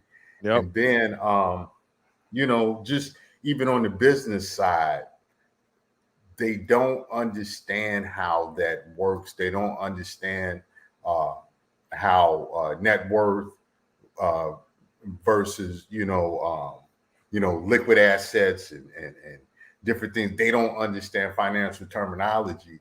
But then again, these are the same group of people whose kids can't read. So what else can you expect?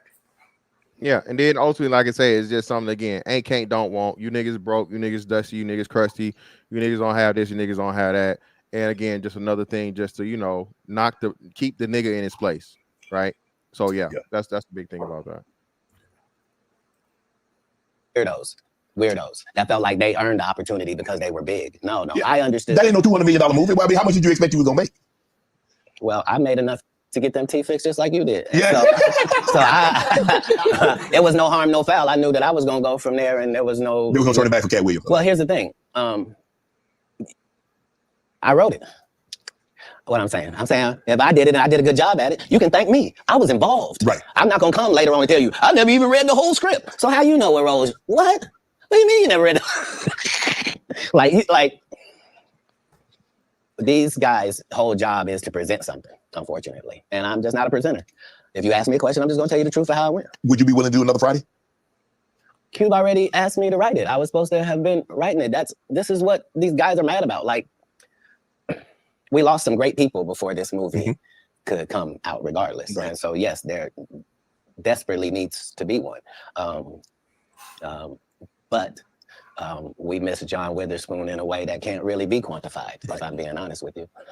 Yeah, man. R.I.P. John Witherspoon, man. And, you know, it's crazy. You know, the older you get, the older we get, the more we realize that, you know, hey, man, like people not going to be here forever. You know, eventually motherfuckers going to be up out of here.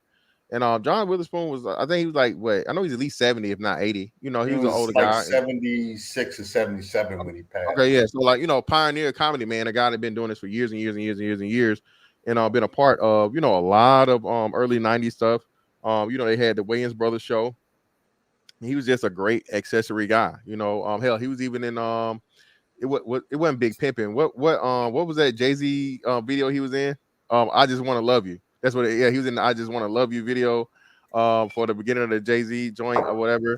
He's always been a funny dude, man. So, you know, those things, man, it's just, you know, it's crazy when you think about it. Remember, go ahead, Ez. My bad. Go ahead, Ez. No, I'm good. I was just shaking my head in agreement. You know what I'm saying? Okay. I agree with you wholeheartedly. I'm good. Okay. Yeah, Boomer, you got to coordinate. Bang. Yo, quotables, man. Yo, why do people discount quotables? Yo, quotables is where it's at, yo. Why do people not understand that taglines and quotables is what, you know what I'm saying, is where it is. We was the last generation for that. Everything now is so microwavable. So kids don't even watch, like, you know, 2-3 hour movies and stuff anymore, or have like those moments. Like I said, all those things, man. The bang, bang, bang. What was his other joint? Don't get pussy whipped. Pussy. I whip pussy. Pussy don't whip me. I whip pussy, son. You know, and stuff like that. So, you know, it's just the era, man. You know what I mean? But yeah, man, definitely. Boomerang was a great one. I'm saying so. And the Chris Tucker that we got now is Epstein Island Chris Tucker, not Smokey. Oh, Lord. You do not realize the people I am on. If I didn't know no better, I'd tell you he's. Huh? Oh, okay. He was talking. Okay. The greatest. I don't care what you say. To be confident and not delusional is a real skill. Most of these confident people we see is really delusional. Well, you don't think they asked Chris Tucker to come back in the second Friday? Smokey was all in Smokey. There ain't no Friday without Smokey. We all agree to that, and there's no next Friday without Friday, and there's no Friday after next without Friday. Nah, we talking about the road because you said if they don't. Here's the thing. Here's the thing. Chris was allowed to make the decision. At the time that this is happening, Katt Williams is known for smoking weed. Willie Nelson is known for smoking weed. Right. Snoop's known for smoking weed, but none of us is really known except Willie. And I'm saying Chris Tucker didn't want to be the poster child for smoking weed. He don't smoke weed like that. Right. He in the church. He Michael Jackson's best friend. Christmas. Michael Jackson called him Christmas. You ever met a man that gave you a little nickname like that? No. Me neither. It's Christmas. It's Christmas. Must be the greatest. Yeah, Christmas. Man, I ain't gonna be able to get nobody back. I ain't gonna be able to get no more comedians. They all coming. No, they ain't. Are you kidding? Nah. Hey, I promise you. I got all the rest of them. I done got the ones. I promise you, everybody trying to double back. You're gonna be able to beat them all with a stick. You gonna let him? You're coming. Much as. You on Def Comedy Jam, Comic View? What were those experiences like? What do you remember most about Def Comedy Jam and Comic View? Comic View was everything. Comic View was that I didn't know. That you guys are, man, the competition, the competitiveness. That's all business. I don't care if they're selling Coke. You wouldn't believe the things that Coca-Cola says about Pepsi. You did all that on your own. Why? Do you have a personal relationship with Melba? No. I understood that she was a Black woman in a time where it mattered what you look like, and they had a certain thing that they needed you to look like and act like in order to be successful. Like, I'm saying my net worth is less than my last Netflix deal. You understand what I'm telling you? It makes sense. But I'm fine. Jesus was poor. Jesus ain't had nothing. So why don't we be mad you say I don't have nothing? They had the amenities they had back then, okay. Say it again. We got different amenities now. Not more than gold. Gold was the amenity of that time. We still got gold. Gold still running. They have the Rolls Royce. They got you can buy an ass. That's what they call it in the biblical time. It was cheap. I'm saying if you really want to say, I'm saying a Cullinan is cheap. So back in the day, I would give my girl a donkey. Today we get her a Cullinan. But I'm saying whoever, whatever it is, I'm saying we. I'm saying. So you're not supposed to look at anything that you don't want. Not me personally, just because God has given. Go skydiving. Is exciting. I'd rather skydive with her. But if you have toxic women, just understand that all monsters are feeding off of something. And if you find out what this toxic woman is feeding off of, you can just begin to turn off her feeding points. And it drives a toxic person crazy and they'll get away from you. So whatever, if she's truly toxic, there are certain things that she's doing that help fuel her toxicity. You're not. Now, again, man, y'all niggas be claiming I'm a dating coach. I never claim to be a dating coach. But again, this is life advice, bro. You feel like a bitch motherfucking trying to get over, bro, or whatever. She trying to use you, so on and so forth, bro. Just cut that shit off. She trying to motherfucking pivot. She trying to move. She trying to motherfucking manipulate all these different things, bro. Just cut her off. Hey, niggas, swim that shit. You know what I mean? Reverse pivot, my nigga. These things, man, the interpersonal interactions, man, there's an art to that too. She want to argue, bro, don't argue with her. Just ignore her, right? And if she keep trying to argue, bro, just get rid of her. Now, of course, I know this is difficult and more hard, you know, if you're in a serious relationship or you know, marriage or things like that. But you know, at some point, okay, you have to sit down and have a serious conversation. Okay, what are we going to do? Because if you're to the point now where you just want to antagonize me, you're not worried about being happy, or you find happiness out of it making me miserable. Well, we're not going to just keep doing this and, you know, looking at each other's fucking face every day and, you know, faking and fucking. You know what I'm saying? I don't got time for that. So again, please understand that, brothers. Again, your importance of your mental health and your happiness. Again, I'm the one to tell y'all, nigga, being happy is important, my nigga. Okay?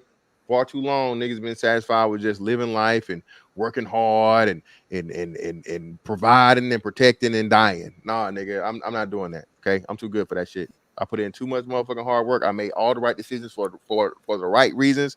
There's no motherfucking way, bro. I'm gonna motherfucking work myself to the bone and then, you know what I'm saying, get 5 fucking years of my life and then hop in a hole, bro. No way. Yo, can you clarify what you mean by happy though? Fantastic, because I think people get that happy word misconstrued, you know what I'm saying, and messed up. When you say happy, what do you mean by that? Well, happiness is going to be individualistic, right? Whatever it is for you that's healthy, of course, not habit forming, not toxic, not hurtful. Okay, so happiness is non-habit forming, you know, non-hurtful to you or to others around you, and something that you enjoy doing, man, that makes your life less stressful. That's what I say when I mean happiness. Okay, you know what I mean? For some brothers, it may be, hey, going to the gym every day or for a couple hours. It may be playing video games. It may be playing basketball. Hell, it may be working on the car or this, that, and the other. As long as it's constructive, man, and like I said, it's not hurting anyone else, it's not hurting you, and it's, you know what I'm saying, it's something that's just, you know, nothing diabolical or anything, bro. Find a way to work that into your life, man, as to where you help enjoy all of the life you have left. That's what I mean.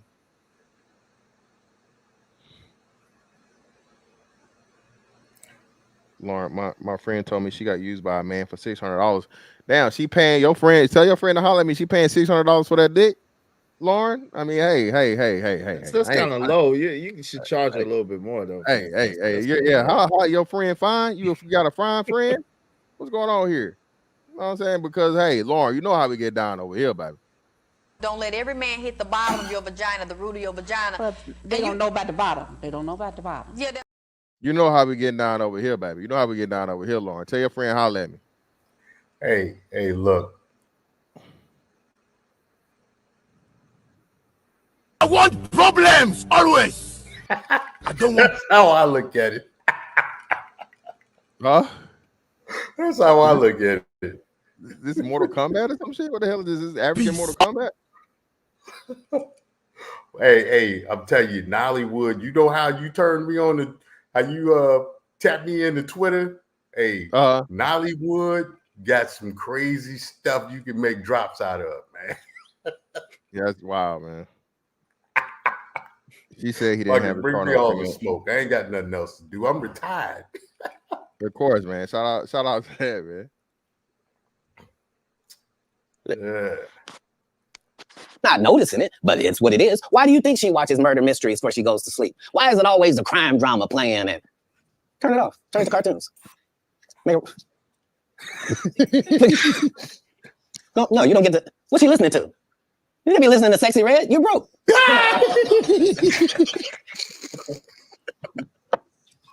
Toxic people are trying to get things. They're not being toxic for no reason. They're gaining something out of how they operate. That's why they operate like that, because they get something. As soon as you find that out, you'll be able to cut off what they're getting, and they will leave.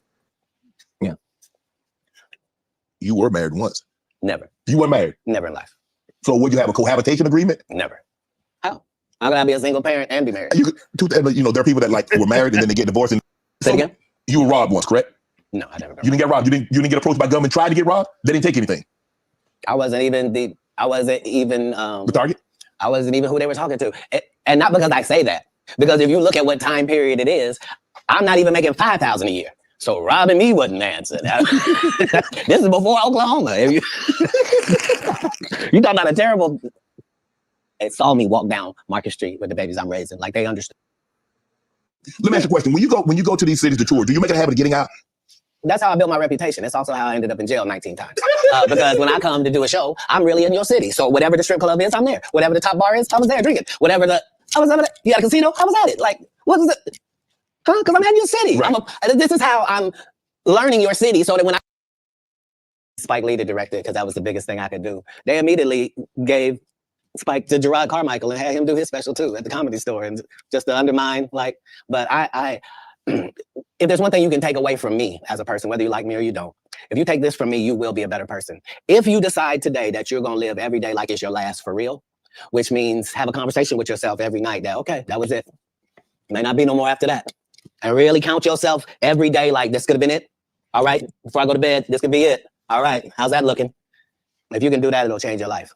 You'll really start making decisions and living your life like this all you got, just this one day. But you could be a winner. You could be a winner on this day.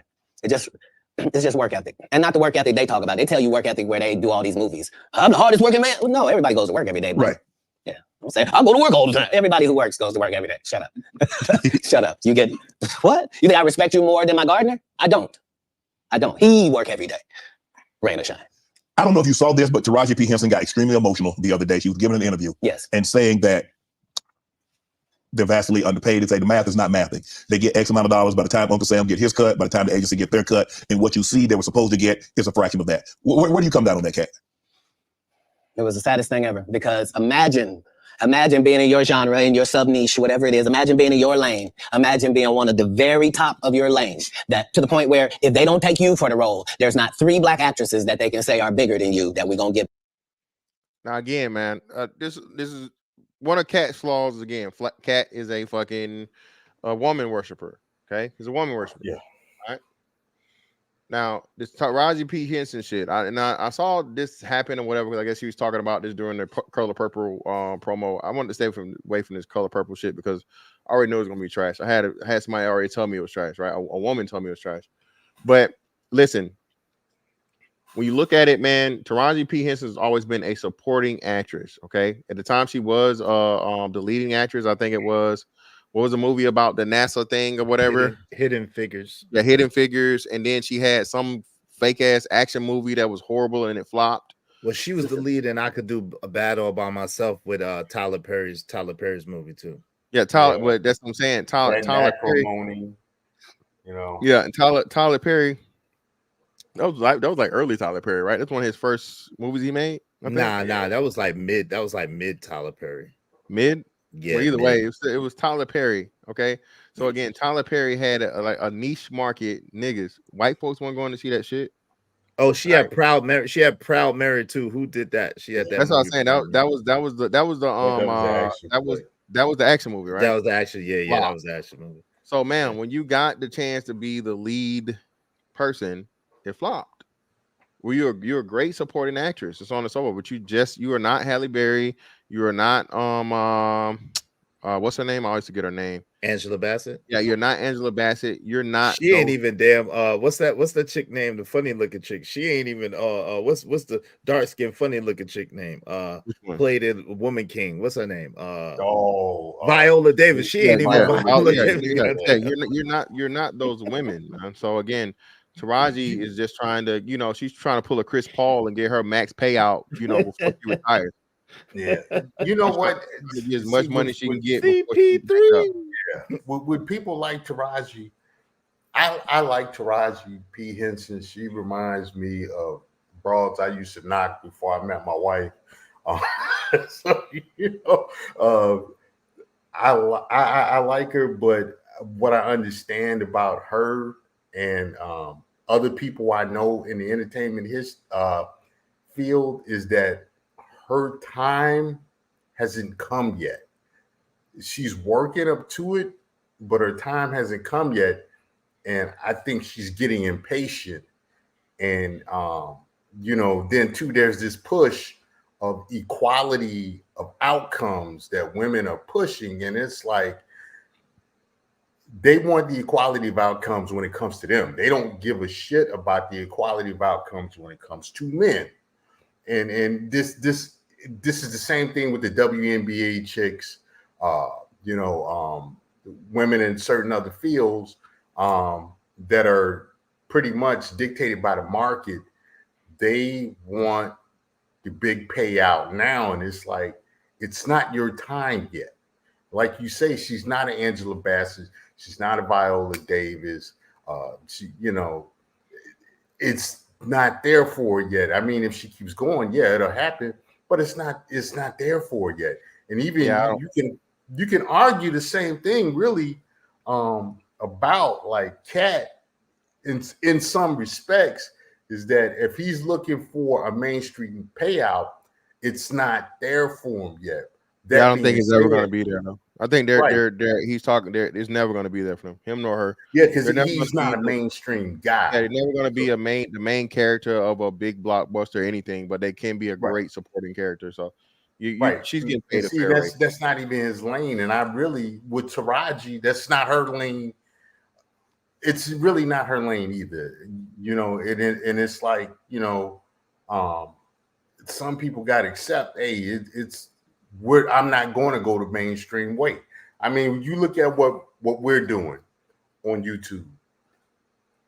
We're not mainstream characters. I know I'm not. I'm a rabbit hole ass type dude. Israel got his own thing with the smooth nigga stuff. You got your thing, with the blue collar thing. We have our own lanes.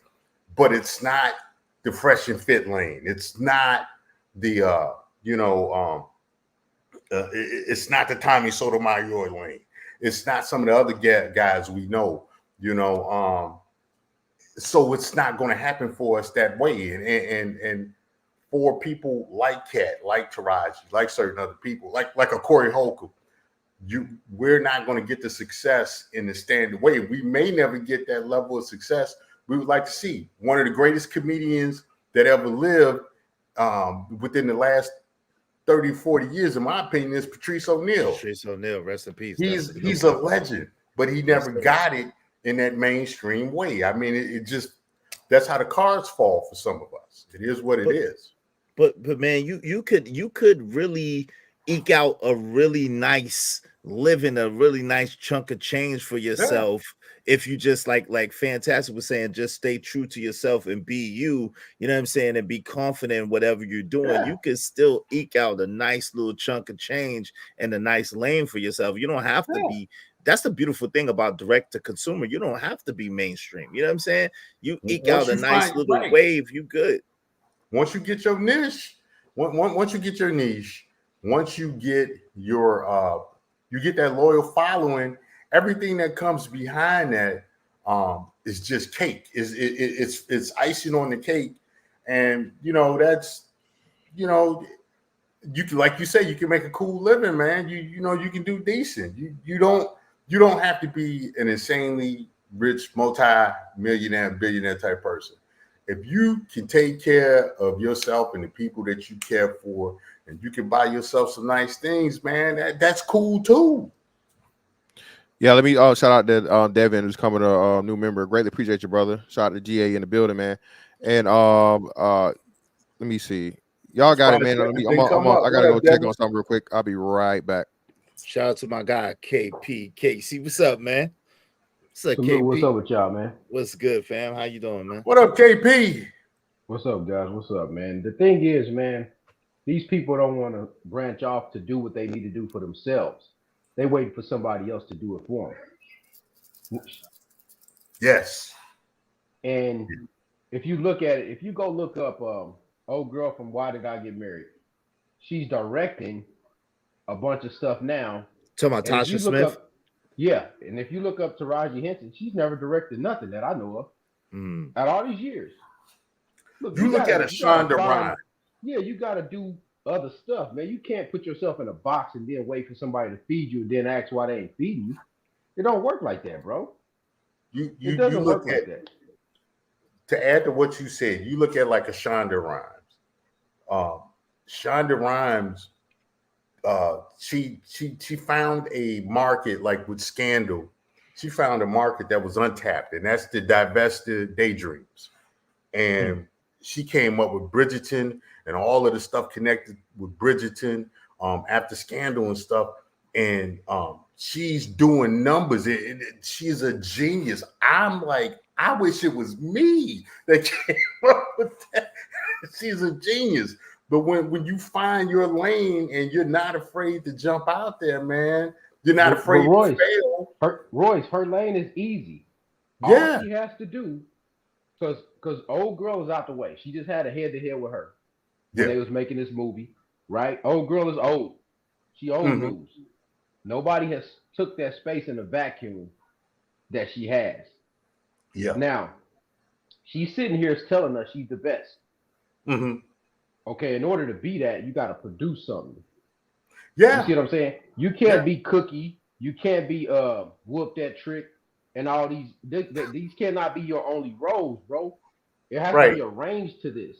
Yeah. And because you choose to only be cast as certain people, that's who you're going to be cast as when them people offer you a job. I can't go to my job tomorrow and say, hey, y'all should pay me more because I think I should get paid more. No, this is the salary that we signed you up for. If you want more, go independent. That's how it works. Yeah. Yeah.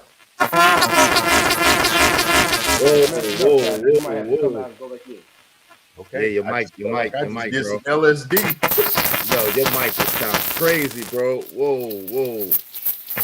Hey, family, we can't understand nothing you saying. Hey, man, you making my PTSD act up, man. Yeah, your mic sound crazy, brother, man. What's my man name? My white guy, man. You sound crazy right now. Drop out and come back, bro.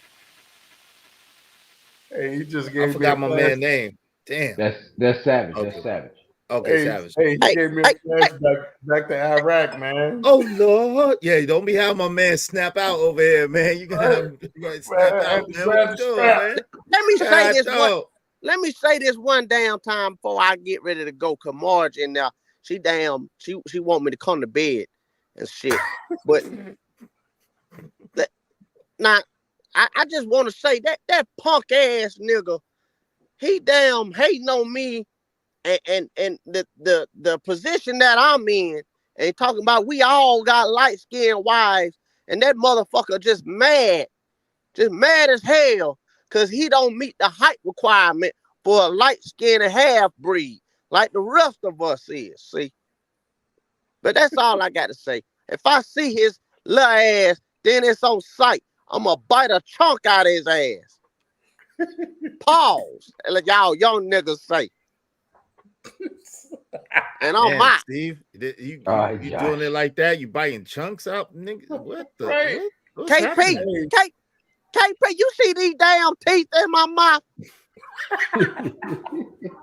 Hey, he doing good, Steve Harvey. Hey, man, I like Yeah, that. but he start out like Cat. He start out, if you don't know if you want to be Cat or Steve, Right. but then he level out to a good Steve. You know Yeah. what I'm saying? Nah, this ain't no damn cat. Hold I on, was is confused see at that's first. y'all damn problem right there. See, y'all always want to damn confuse some shit. I was confused, sir. I was confused. I didn't know who you wanted to be today. I was confused at You first. know sir. what it is? It's a Cleveland nigga vibe. Because Is that what that is? They both from Cleveland, if I'm not Okay. mistaken. Yeah, I think around that area. Yeah, You know, yeah. so they kind of sound alike because like when you hear somebody from B-More, you always know you always know people from B-More. When you hear somebody from Cali, you always know they're from Cali. You hear New Yorker, you always know it's a New Yorker. So it's like with them two being from Cleveland, they kind of sound alike. Well, see, my ass for the class of 73. See, we two different type of bros. See, I grew up on Earth, Wind, and Fire.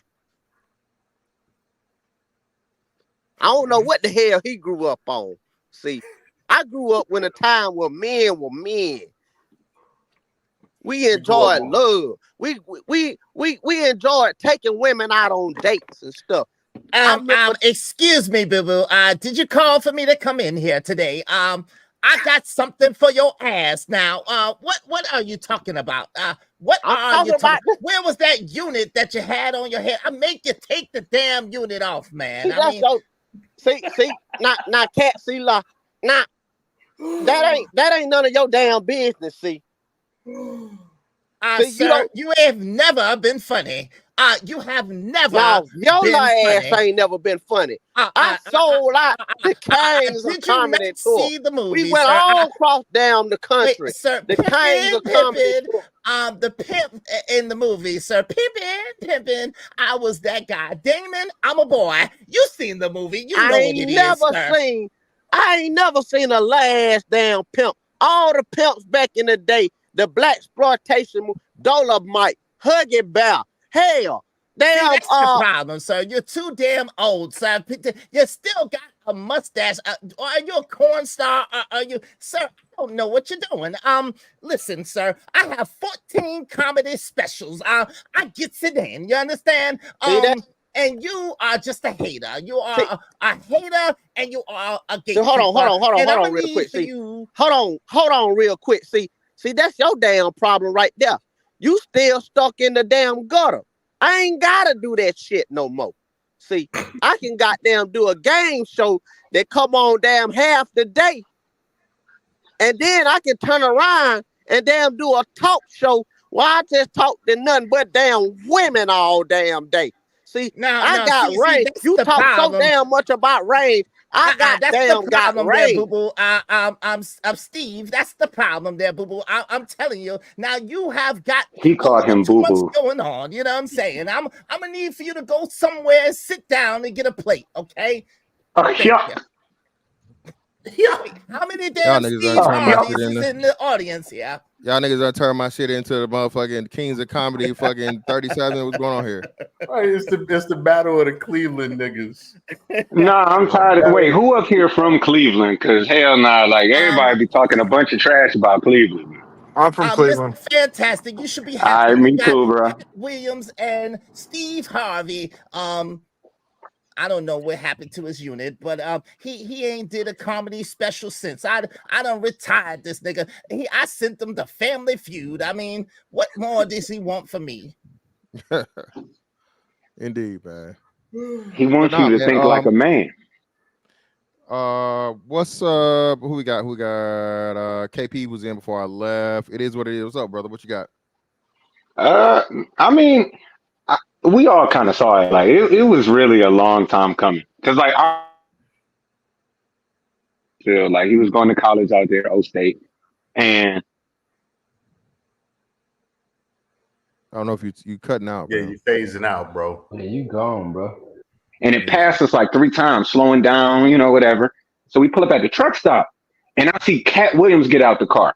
And this is around the time where everybody was saying he was on drugs and whatnot. And he hopped out the car. And this is how I knew that boy wasn't on, like, he wasn't as down bad as everybody was saying. He get out the car, and, like, in his fur coat, slap that fucking hood of that car and say, "Get out, bitch." And then this girl get out in his cream and lime green, like, fucking fur coat. And like, but he was like, this was fresh out of him getting beat up by that 15-year-old. Y'all remember that shit? Like, Fantastic reminded us. Yes. Yeah, I remember Thank you, Fantastic, for the bruh. My cousins is like, they technically BABG. So like, my cousin and my brother, they like 6'3", 6'4", maybe like 200. So like, they walking up on him, and that nigga looked like he about to pull the strap. So I'm sitting there like, I'm standing my distance because I'm like, I'm a skinny nigga. I know how skinny niggas act sometimes when they intimidated. So this brother looking at us like, I don't know y'all niggas. And it's just like, at that moment, it kind of all set in. I was like, nah, people been fooling with this man. Because like, watching him say everything that he said on Shay Shay, it was interesting that everybody had a response.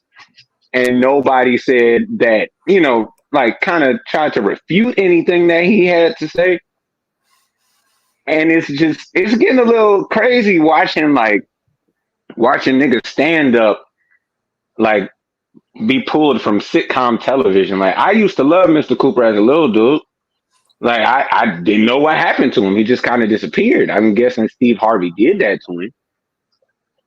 And like, we all know that Steve couldn't, like, I mean, like, it's a weird kind of situation. Like, all right, I went to school with one of Steve Harvey's sons. Cool nigga. His name Broderick. He was in band with me. But I always thought to myself, I was like, everybody keep telling me that's Steve Harvey's son, but that nigga don't never pull up to no games. Like, we performed. Well, I didn't perform with this nigga for at least 3 years. That nigga ain't popped up once. You ain't shout out to school. Your son go here. You ain't shout us out. You ain't give us no credit on being like musically inclined. Like, really looking back on it, I'm just like, damn, like, even if you're not associated with them, you like Katt Williams' truth basically is kind of like unfolded itself and made it like, it made itself known through, like, niggas made it known through their actions. You get what I'm saying? Like, Katt been out here a little twitchy a little bit because niggas been playing with him too much. Like, that whole Illuminati thing, I mean, like, if you want to call it Illuminati, you can. But that clicky shit, like, it's definitely a thing. Katt is 100% right. That's how I feel. Because Steve don't look back at us. Not as far as I know. He might go look at Shaw High School or something, but he ain't, or maybe like go fuck with Ginn or something, Ginn Academy. But I don't think he gonna come see us, or he never come see us.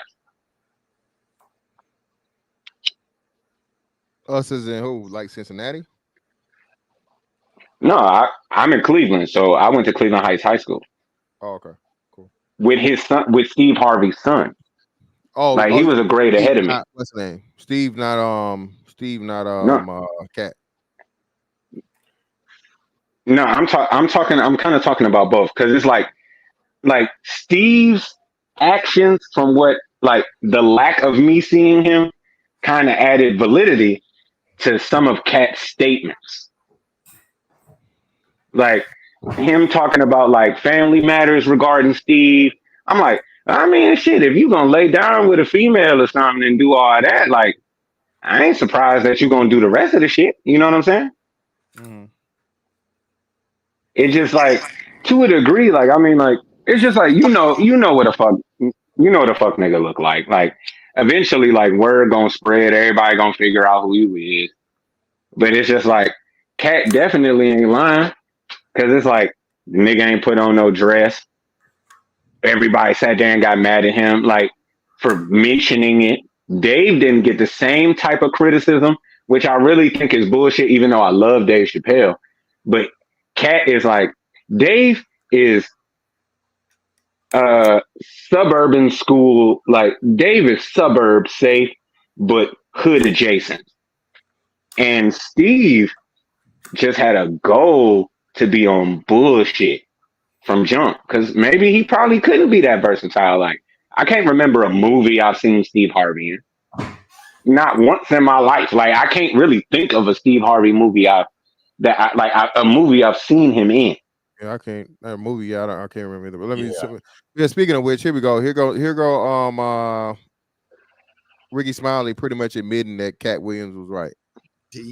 And that's where I met Ice Cube, if I'm not mistaken. And Ice Cube was like, man, hey, man, I like your work. I want to do some stuff with you. I want to put you in some movies. And Ice Cube started putting me in movies, which really helped my career. I was in All About the Benjamins, but of course, when they changed the ending of it, that part didn't make any sense. But then he put me in Friday After Next. And just for clarification, I went out to audition for Friday After Next as Money Mike, not the Santa Claus. And that is honest God true. I had no reason to go on there and to go on Shannon Sharp show and lie about. You know what's so crazy about the whole thing that nobody's bringing up? The actual motherfucking name of the character was the Santa Claus. Yeah, and he talked about it was iconic, bro. He lying. The name, but wasn't nobody trying to be the Santa Claus. It had crackhead Santa Claus iconic. The Santa Claus. That's crazy, bro. That's fucking wild. About any of that, that's what I auditioned for. Was Money Mike, and I guess the producers, Cube, and everybody saw something different. And I think that Money Mike character, Special K, was going to come off as kind of like just a guy who was hanging around in the strip mall who was just kind of being annoying and almost like a crackhead type of character. That was right. So I guess when Katt Williams did it, they added the whole pimp twist to that character, which was actually a better decision and made it funnier. Because ain't no way in the hell I could have executed that role like that. And I'm glad that they made that decision and they put me in a Santa Claus role, which was actually perfect. So when I got back to LA. Which again, man, so Ricky Smiley, your claim to fame is an old church lady and a crackhead in a Santa Claus suit. Brother. I want to agree with brother. But the only thing is like, I ain't going to say I would do it, but I don't understand what's going through a nigga's mind when he trying to make it that bad. Like I don't. No, but you saying the same thing. You hold up. You kind of young. You do know what that's a reference to, right? When I say yes, that? brother. Yes, I know. Where is it from, young fella? What's going on? Yeah, exactly. So yeah, you said exactly what I said. What's going on, nigga? No, but I know what's going on, nigga. You have no standards for yourself. There's certain shit you willing to do to catch a dub. Yeah, your claim to fame again, man, is and I'm sorry, and a special needs child. Let's not forget that one. That's true. I don't never make fun of them. My name Lil Darryl. That was his thing. So he's a special needs kid, the church lady, and he had to stop doing the special needs kid because stuff that came earlier. People started getting offended and shit. So he got away from that, and then he switched to like dressing up as the damn old church lady. And now, my nigga, your first movie is you're a crackhead in a Santa Claus suit. And you said it was perfect for you. Yeah, that's what I'm saying. Savvy. Yeah, he said it was perfect. He said it was iconic, bro. But it was probably perfect for him only off of the fact that nigga needed some money. Like again, I'm not saying I do anything for some money. I would not. No, listen. I'm not sympathizing with the nigga, empathizing at all. I'm just saying, you never know what a nigga willing to do for a greenback. Like, you never really know. What Katt said there, right, bro? Yeah, hey, I'm not disagreeing. Okay, then why are you making this whole drawn out about something that we don't even need to be talking about? Go ahead and play the video, bro. You're an aggressive motherfucker, ain't you? Hey, your role has changed. You're gonna be the Santa Claus, and here's the Santa Claus suit. Put it on, and here's your lines. Sat in the trailer, went over the lines, went over my stuff with Cube, and the rest is history. Had no reason. I just want to clarify that. Had no reason to lie about that. As a matter of fact, my manager at the time, Gary Abdo, who's still one of my best friends, who also helped start my career, and he's the owner of the Atlanta Comedy Theater in Atlanta. We got him on the phone. Just to clarify, Gary Abdo. Good morning. Nah, not calling niggas, bro. Whenever you gotta, hey, that what happened. When you ever do that, bro, you already know that shit is like, bro, that's a dub, bro. Go ahead and hold that L, fam, because you called an old white man that don't nobody know. He not even. We just got a picture of him. We got a voice. Come on, of course, yeah. That's what happened. And so yeah, man, Katt was right about that. He trying to black bourgeoisie it up, and I mean, this is the only thing. Like, I get it. If you swing that way, that's your business. It's just kind of like I know damn well I couldn't fuck with you on the individual level. Just me being a Cleveland nigga. I mean, like I know other niggas in other states probably deal with it the same way. If you real, but I ain't gonna put on no dress for nobody. Like I ain't gonna put on no heels, no dress, no extra makeup, none of that shit for nobody. But at the same time, I ain't had a whole bunch of kids out of wedlock. I ain't in no debt or no shit. He might have done that Let's be for fair. that. Cleveland Heights is a suburb. I didn't grow up there. I went to school there. It's still a suburb, though. Yeah, I went to school there. Like, there's a difference. Well, you know.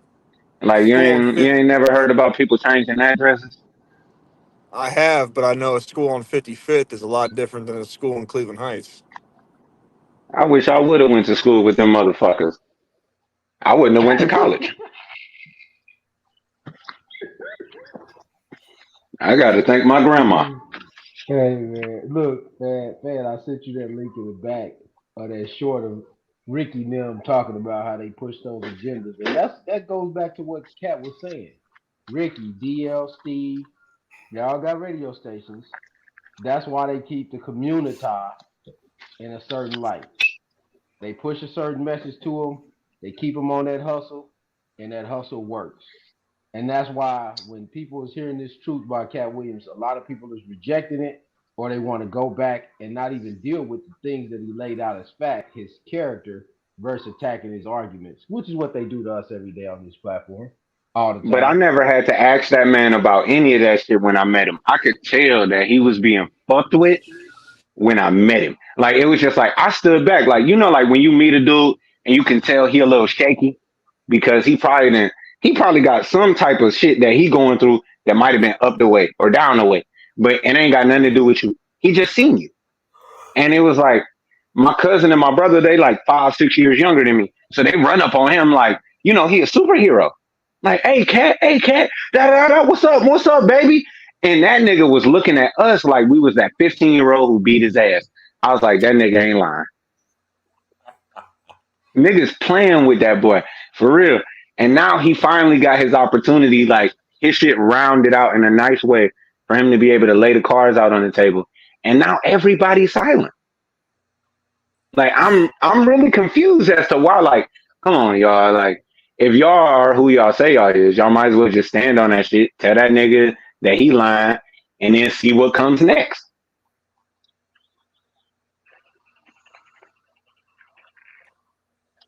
Triple Black, what's up, fam? What you got?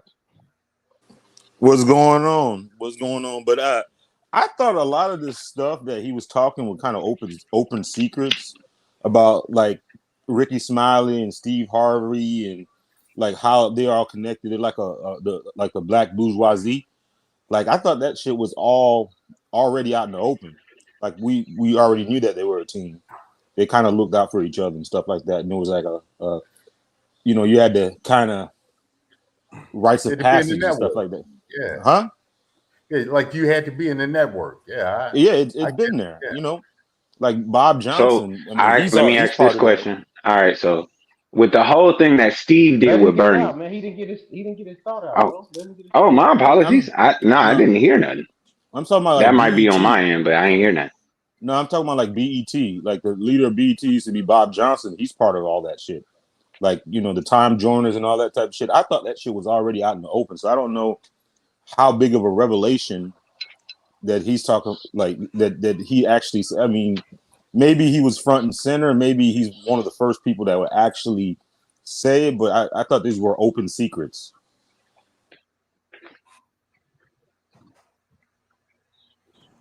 They are Go open ahead. I mean, I'm secrets. done. Yeah. They are open secrets, but a lot of times when people are talking about this stuff, it's not people that are actually talented. It's people that their career fell off, or their career never made it, or they really weren't that good. It's not someone like Katt Williams that has shown that he he has the chops to be better. And you could see when he spoke out how like things happened to his career.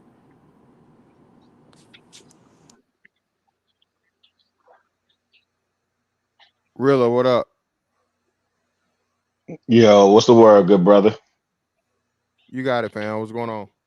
Man, maintaining. I was watching from the clouds for a minute, man. I was hoping to catch up with what you were saying in relation to the title. Like, all the conversation and speculating, cool, but I wanted to hear more about, you know what I'm saying? Damn, I'm gonna drop out and come back The, in because I can't hear you fantastic and everybody else, but not them.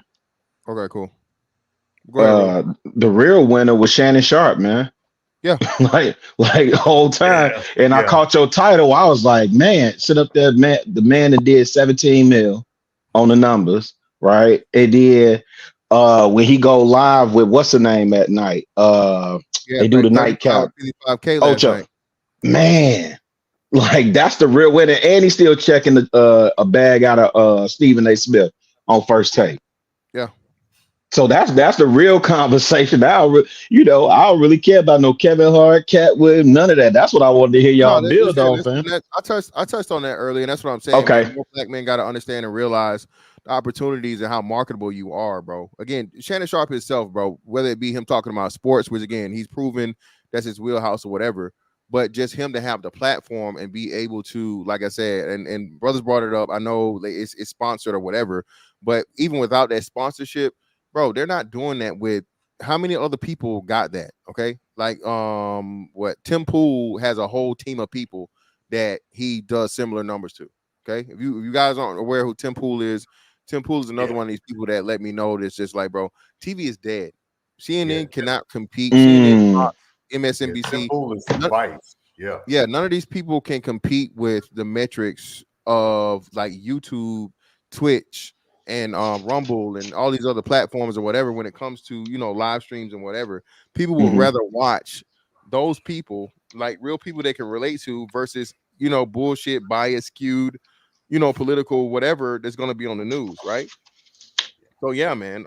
Shannon, the whole point of this was telling brothers, man, bro, whatever it is that you can do, bro, that you're good at, that you're great at, bro, bet on yourself. And I'm not saying throw everything away, you know what I'm saying? But, learn everything you need to learn, put yourself in a proper position, bro, and go for it. That's going to be the way that puts you over that hump for, 6 figures, then, high 6 figures, then 7 figures and all this other stuff. And we haven't been taught that, you know what I'm saying? Because I didn't know about this shit until I started doing this, black, and deliberately, black people or black boys especially aren't taught that.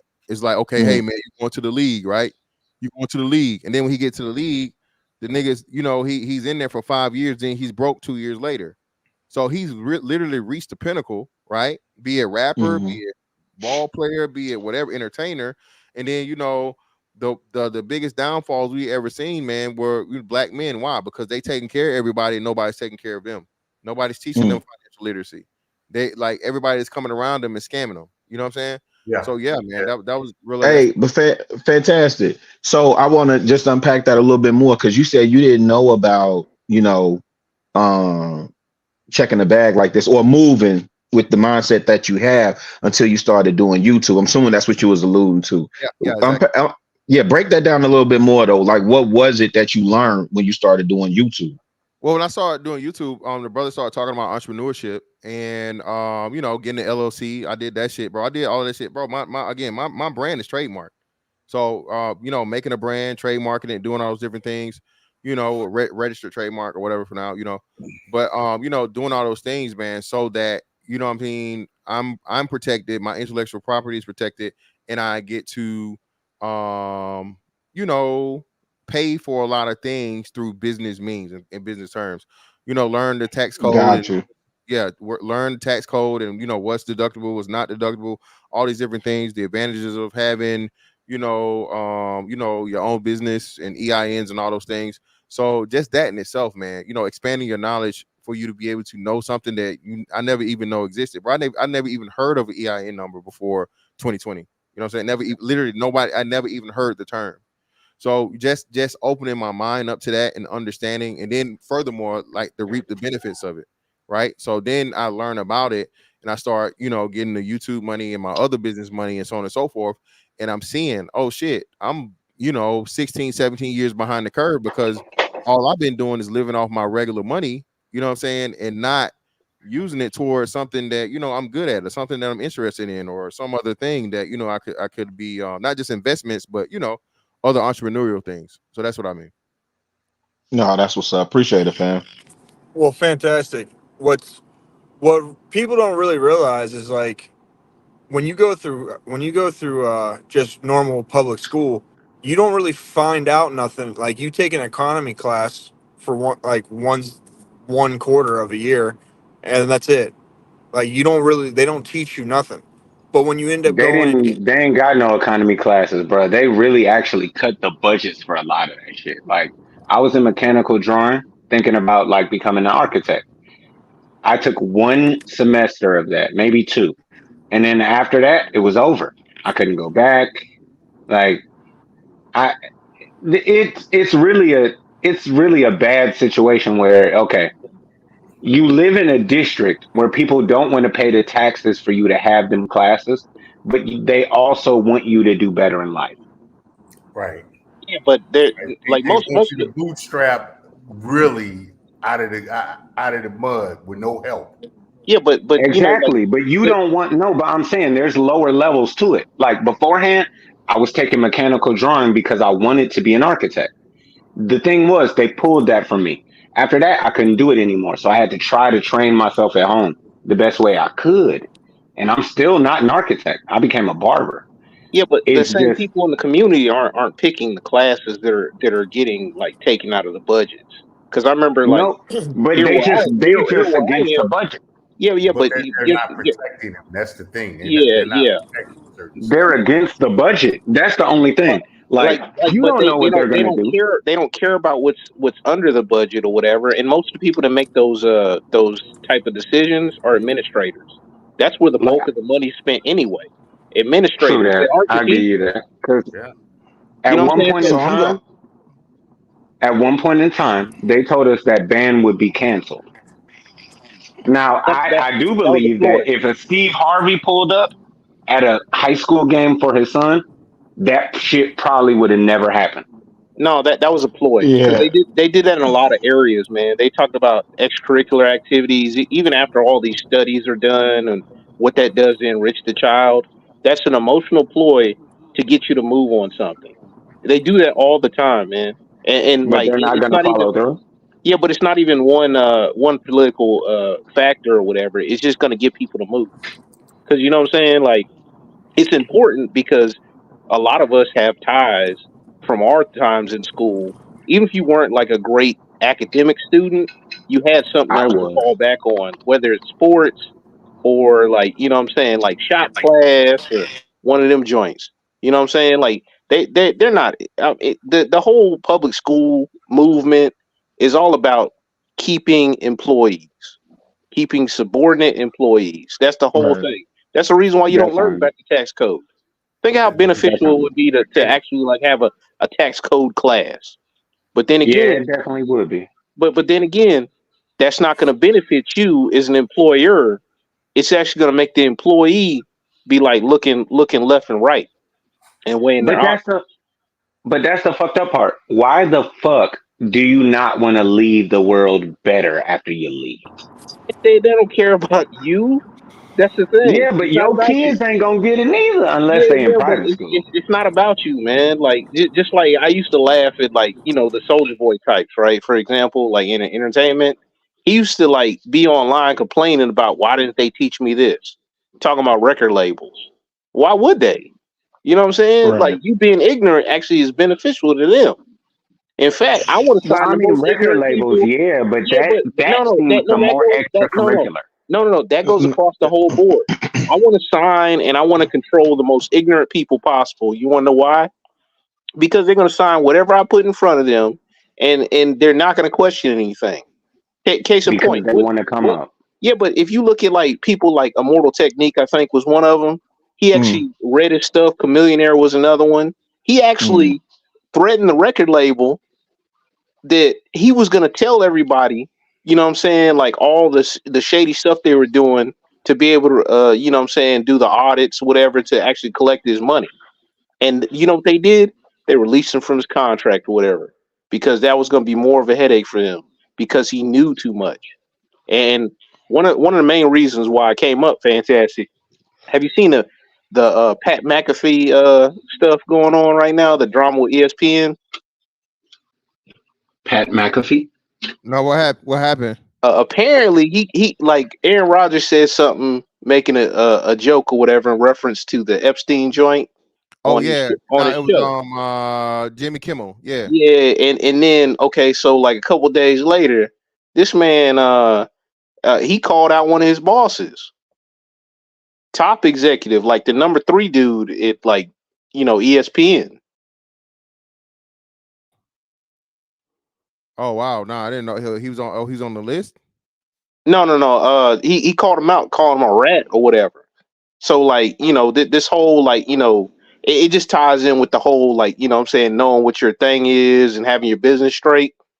So like if he don't have his business straight, he about to be screwed.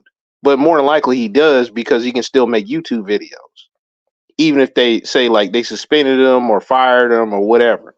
You know what I'm saying? So just another thing to think about. In other words, he has an FU plan. Yeah, either it was you the have same way FU with money or you have an FU plan. what's thought the you dude's should name? never What's the other dude name that works with Jason Whitlock, the white dude? With Jason Whitlock? Yeah, the white. They on the same thing. White guy. Colin Cowherd. Cowherd. Is it Colin? Yeah. Colin Cowherd. Yeah. Yeah. He's the same way. He used to work. He used to work for mainstream or whatever, and then they did the independent thing. Him and Jason Whitlock, because they both used to be what's name, and now they created their own thing here, and it's like YouTube based podcasts, all these different things. So Well, yeah, well, man, a lot of people. Jason, no, he did the independent thing with Clay Travis without Clay kick. Travis, my bad, Clay Travis. That's who. Okay, all right. I like. Yeah, but they Travis. split up. They split up, and then he went to the Blaze. Yeah. So he's not even under his own umbrella. He could be. Clay Travis or what's his name? No, Jason. Jason's with the Blaze Jason, okay. now. Yeah, he dropped the ball. Yeah, but yeah, that's what I'm saying, man. More brothers need to get used to and get comfortable with, man, venturing out on our own, and because the shit that they talk about, all the shit the pro blackities talk about, right? The only way you're gonna be able to do that is if we're dependent on each other and we're networking with each other and we're making sure each other gets paid. We're putting each other on. If you're gonna be under these umbrellas and things, and like I said, Shannon just proved this, man. Again, if Shannon walks off tomorrow and ends his contract, whatever, he creates his own platform, it's gonna be the same thing. He has enough money to do it. He has the resources to do it. He has the fan base to do it. All these different things. Right. But again, we taught so long. Now you need that white man. You need the corporate. You need to work for somebody that too many people are unwilling to, roll those dice. Hey, but fantastic. You know what the amazing thing is? He didn't limit himself, right? He didn't paint himself into that corner. Just like Shay Shay and Stephen A. Smith. So you see Stephen A. Smith where he's building his own platform because he knows eventually that money he's gonna get let go. Talent, because he got let go before. Because he got to. I mean, like, I ain't saying you got to pick black first. I kind of hate Stephen A. was suspended. He was never let go. Yeah, Stephen A. never got fired or laid off. He was just suspended for the things he said with one of them old ugly face white girls. Like he talks about it on his channel, whatever. It was like a year where he wasn't like doing this thing or whatever. It was like I guess kind of early on in his career. Oh yeah, they set him down. I think they set him down. Yeah. Hey, but I wanted to touch back on something real quick though, because I know one of the brothers was saying about Steve Harvey pulling up to the school and how that could change. I just wanted to speak on the education piece, right? Because I deal with my alma mater here, right? And to me, the thing is, we got to rethink education, period. We know it's antiquated. We know it's out of date and out of touch, right? But here's the thing. Most of us, especially from Generation X, we do what we was told, which was go to school, get your diploma, get a job, raise a family. And then we leave these schools, run to the suburbs, get the house to picket fence, and you never go back to check on the school that you graduated from. Right? Niggas ain't graduate from that school though. So okay, cool. So let's say Okay, cool. So my point being, regardless of what you think about the schools or who graduated, who did, my point is rethinking education, period. We know the problems, right? We know that band is not in school. We know people are not being taught what they need to be taught. So what I think we have to do as a band of brothers and the community in general is come together and rethink it, like what's the young blood? King Randall. What King Randall is doing down there with them young bloods. Because if we keep waiting for somebody to say and have that Superman complex that it's going to be one man to walk through the door and he's going to bring all this fanfare with him, our boys going to keep reading at a third or fourth grade level. Hey, Now let me ask you this though. Hey, you know what I say? You know what I say toward that? I say to anybody like doing all this hoopla stuff, right? Not you, because like I heard you before. I know you from like the internet gang, all that stuff, right? I'm saying like to anybody else to be on that, I'll be like, yo, have you ever gone to a school board meeting? Have you ever been going to a planning and zoning meeting? You know all what I'm right, saying? nope. I ain't got no And kids. if it Planning and like zoning, no not yet. regardless if you don't have no kids, this is stuff that's gonna go on in your community. Right. Because I don't want them to put a gas station like in certain deals because that might affect my property value of my house, or what I'm saying, a trailer park across the street from my joint. You know what I'm saying? Property Like taxes. that. Yep. Yeah, like so like what I'm saying, this stuff is gonna affect you, and you ain't gonna have no say. You know what I'm saying? And I'm not trying to be a victim to just circumstance. I want to at least have a say in what's going on around me. You know what I'm saying? Yep. Cleveland sucks though. Cleveland does not rock. Like Fantastic. Yeah. Okay, the point that I was trying to make before was you don't learn actually what income is or expenses are or profit. You don't really understand how money works until you own a business. And when you have children, you teach them in that business. Like the most important thing to do is for you to make the move and then you to teach your kids and stuff. Because just by you doing that, your kids are going to excel to the top percent because most people aren't going to do that work. Like I lived in Cleveland and I moved out of Cleveland and I bought land out in a township and it's a very local community and my kids are learning from their mom because I retired her. Like if you want these things to be important for your children, the best thing to do is to make sure they're important to your children because no one's going to care more about your children than you. you need The a lady sound making clip that claps for people. what's that? Fantastic. You need it. You need one like I know you got a whole bunch of sound clips that be like, talking shit about niggas, but sometimes you need a clap, like an applause type sound clip or meme for niggas like him. Oh no, it's cool. No, I'll add something to it, man. I got. Yeah, every once in a while, cause he tried. Like, Well, no, give him one. no, that's a good point, Savage. And like you said, man, it's our duty, like you said, to make sure we teach our kids what we didn't know. Right? Everybody wants to give your kids. You want to give your kid a better life. You want your kids to have better things, knowledge, everything. But knowledge, man, like you said, knowledge is the most important thing. And Right.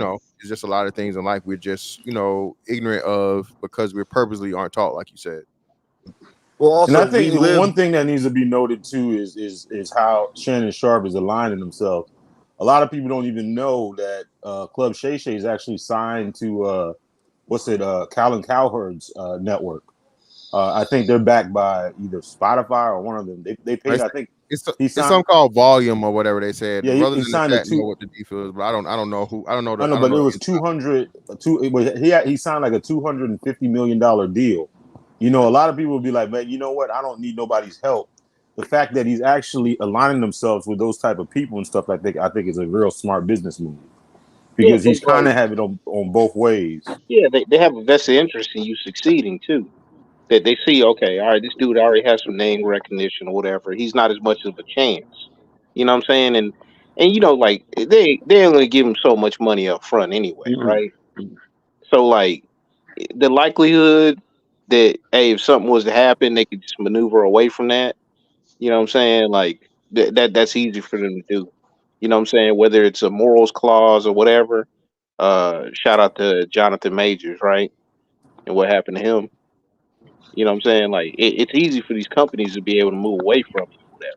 It's incumbent upon us to, you know what I'm saying, if you're gonna go that route and go with the company, you need to look out for your own interests. Whether it's like, lawyers looking over everything, figuring out strategies, all that good stuff. You know what I'm saying? Because eventually enough people are gonna do their own thing independently to where these companies are gonna want to buy back in. You know what I'm saying? Yeah. They already doing that. That's already happening.